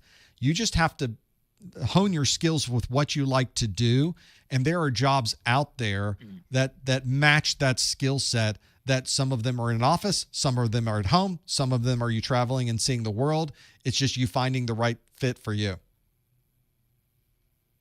Right. Okay. So let's just say hypothetically, I'd like that travel route. Sure. There's no like specific field that would be the best fit to get more travel type jobs. It varies. It's a wide set of fields in IT that does this. You've got a couple of different choices. So you're in a very populous area. The Atlanta area has tons of IT in that area. You could be a systems engineer for Cisco, a systems engineer for Microsoft, a systems engineer for Palo Alto Networks. You know, that's operating system, that's networking, that's security. You could be doing that and only stay in your area. Maybe one day you're driving down to Peachtree City, the other day you're going to Alpharetta, but you're still in that same geographical area. And at the end of the day, you're driving home to your house. But there are other jobs, even with those same companies, where the geography is much broader. And it may not be Cisco, it may be VMware, where your geography is all of Georgia, or maybe it's the tri-state area of Georgia, Alabama, Florida. So some days you're going to Birmingham, some days you're going to Miami, some days you're staying in Atlanta. So it just depends on the company that you find. But there are jobs in engineering, there's jobs in technology where you are doing that every day, where that's what you do is you go around to all these companies every day. Usually it's a systems engineering position or a sales engineering position for that company. Could be professional services. It could be even remote or field marketing in some cases. There are companies where all you do is go around the world and do a speech and talk to people. That was a job I had at one time. The global job I had was field marketing. So you get on a plane, you fly to London, you go talk to people in a conference, then you get back on a plane, you fly to Germany, you go talk to people in a conference, you get back on a plane, you fly to California, you talk to people in a conference. So it's a varied, wide range of things. All you need is the skills. There are jobs to match those skills that are travel jobs. There are jobs to match those skills that are work at home jobs. There are jobs to match the skills that are in a data center or in an office. So it's very, very broad. There's nothing specific. It's just finding the right thing. And they're out there. If you go to LinkedIn, you go to Indeed, look around for those jobs. Look for senior systems engineer, junior systems engineer, engineering representative for companies. There's plenty of jobs out there for that. Just find a technology you like and go with it. Okay, that sounds pretty good. Thanks so much, Professor. Thank you, Travis. I appreciate the call. That's one of the things I loved about those jobs. I did not have a desk in an office. You get up in the morning, you fly somewhere, you travel somewhere. It was great to travel. Kind of glad I'm not doing it now. I have over 1 million miles on Delta. I have over 1 million miles on all of the other airlines combined. So over 2 million miles, which is in the big scheme of things for people who really travel, that's not a lot of miles. But for, you kind of know, I know all the nice hotels. I know where the bad hotels are. I know where the good parts in the airport are. I know where the bad places in the airport are. You just sort of get that over time.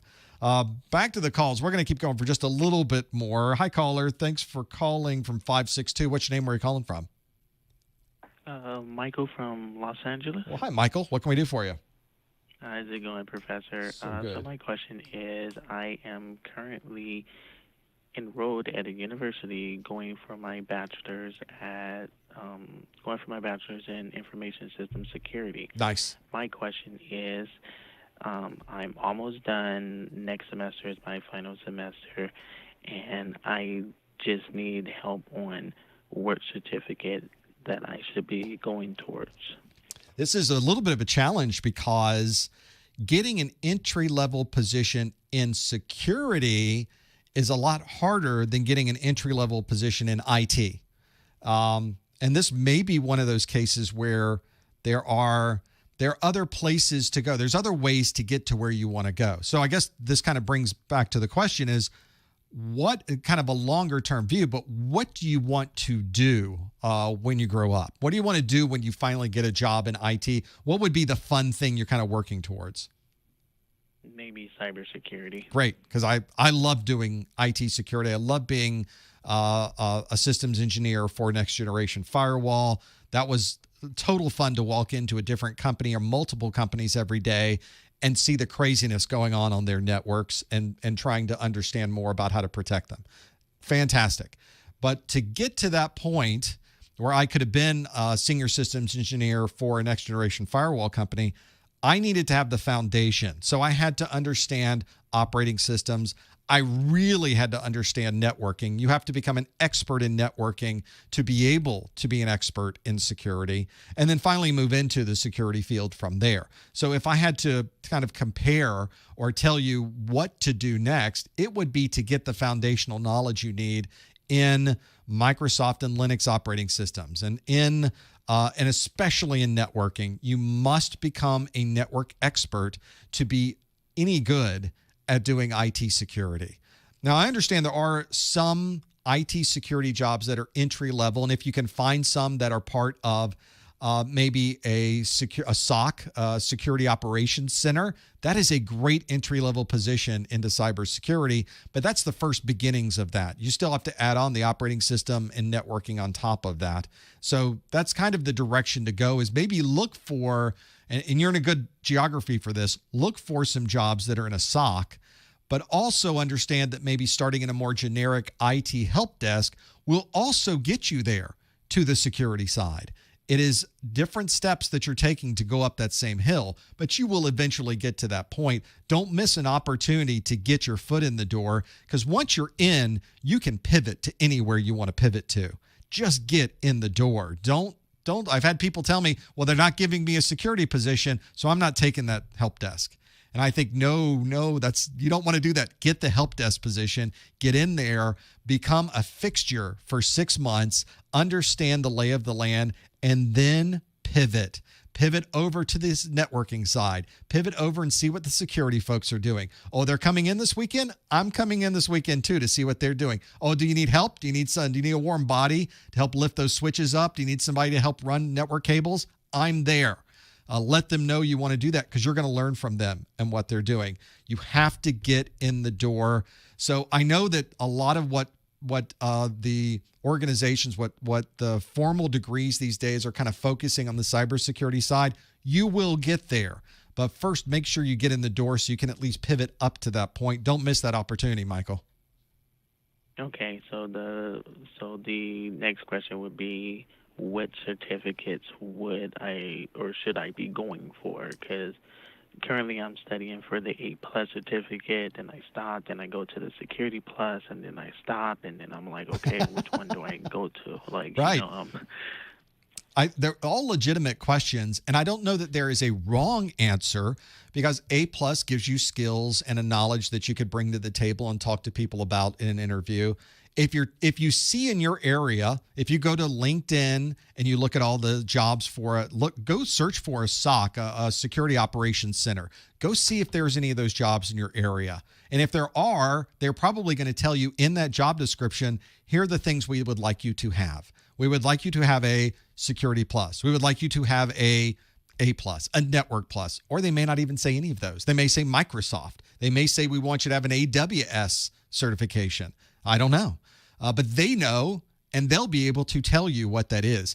I don't think you could go wrong either way with either A Plus or Security Plus, considering that you're getting a degree in security. Security Plus is a nice add-on to that. But there may be times and employers that really would love for you to have an A plus certification to put you into more of a generic help desk position that you can then build out later on to get your networking and security side of things.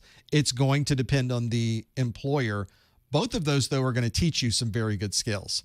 Security Plus might be easier for you to get because you've just gone through the formal degree, but A Plus may be able to give you a little more credibility when you walk in the door because it's a traditional help desk position that you're working on. It really depends on the employer. I would recommend you look at all of the options on LinkedIn. Look at some entry-level help desk positions. What are they looking for in the LA area? Look at the SOC positions that are in your area. What are they looking for? And see if you see any correlation between them. You may be able to find one that is everybody's looking for Security Plus or everybody's looking for A Plus, and then you'll know which direction to go.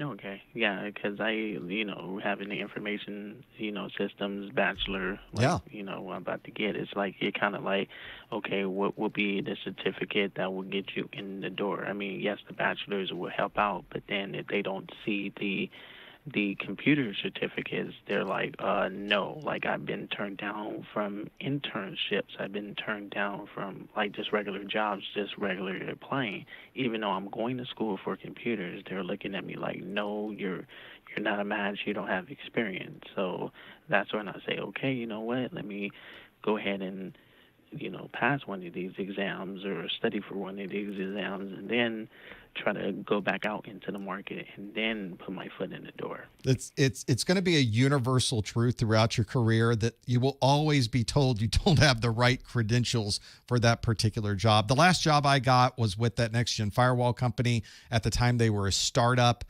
They were looking to hire their first systems engineers. I had written a book on Nmap.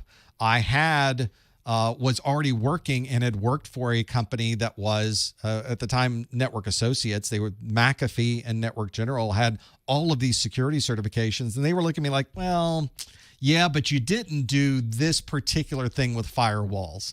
So, I felt like I was at the pinnacle of my career. And they're like, no, you were not quite. There's still some things you probably should know about. That is a universal truth at trying to find these jobs. You have to emphasize the things you do have and then be able to compensate for those. In my video on how to get a job in IT without any experience, I even talk about that. Do you know people that already work there? Are they part of a user group that you could go be a part of, that you could meet them? There's ways to force the entire process. If you're in part of a ISSA security user group, then you've met these people before, and you could say, well, I go to a user group meeting with Dan in security, and they'll, oh, Dan. Those things have a big impact when you're trying to get a job. You may want to compensate with some of those too. And I give you some tips in that video how you could get experience without having any experience. So there's things you can do with third parties. There's things you can do at home with your own lab and create stories from your lab that you can explain to people. Well, I do have experience with firewalls. Here's what I've done myself with my pfSense firewall at home and things that I found, and attackers that were attacking me. Here's how I found them and what I did about it. Those are great things to have available when you go to an interview with someone. Okay, that was a lot. So I will go ahead and, write all this down and just go forward from there. Best of luck, Michael. You're on the right track. Great. Thank you, Professor. Take care.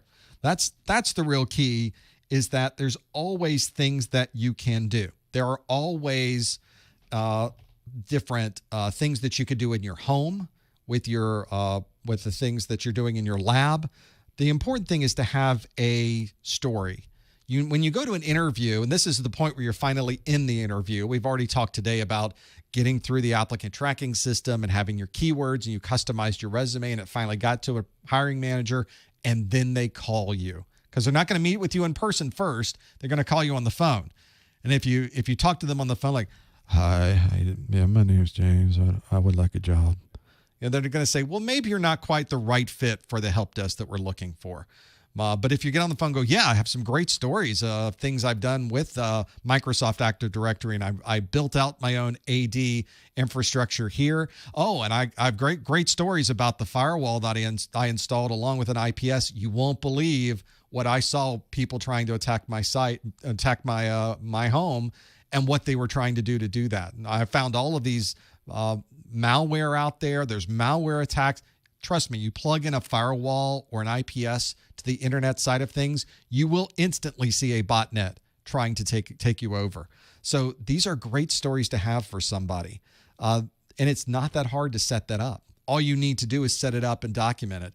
A lot of fun to see too when you start seeing this come in. It's all out there just floating around the internet, just waiting for you to get your hands on it. And boom, you've instantly got some experiences you can talk about. It was not a paid job. It's not supposed to replace that. But now somebody goes, oh, okay, you actually do have some experience with this technology. Let's talk about what you did and how that worked. And now you can talk about setting up Linux. You can talk about how it didn't work when you first got it running, what you did to fix it. You know, all of those are stories. You need to have, and you need to document those because you'll forget when you were setting it up, you ran into this DNS problem when you were trying to set up Active Directory. Because, by the way, you always run into a DNS problem when you're trying to set up Active Directory. Here's what I ran into. Here's how I fixed it. That's what somebody on a resume, somebody who's talking to you on the phone, who's in that job, they go, oh, yeah, you did. You did run into a DNS problem. How did you fix it? Because they know. They've been there as well. That's what you should focus on. It's not one thing. It's a combination of those four elements all combined. That's why I made that video, because there's more there that I could ever say in a study group like this. It's 30 minutes and it is just full of content. All 30 of those minutes are taken up with things. It's a great resource if that's the thing you're working towards. Well, that brings us to the end. Gosh, we went a little bit of overtime on this one. Thank you for hanging out with us, though. We were able to have a fantastic first hour where I was asking you questions. Thank you for your questions in the second hour and the things that you were calling in about. Fantastic calls. We really do appreciate it every time. Don't forget about all of our Core 2 videos are on ProfessorMesser.com, along with notes, practice exams, and everything else you need to pass your A+ certification. Thanks for joining us on this one. We will see you next time on the A+ study group. Thanks, everyone.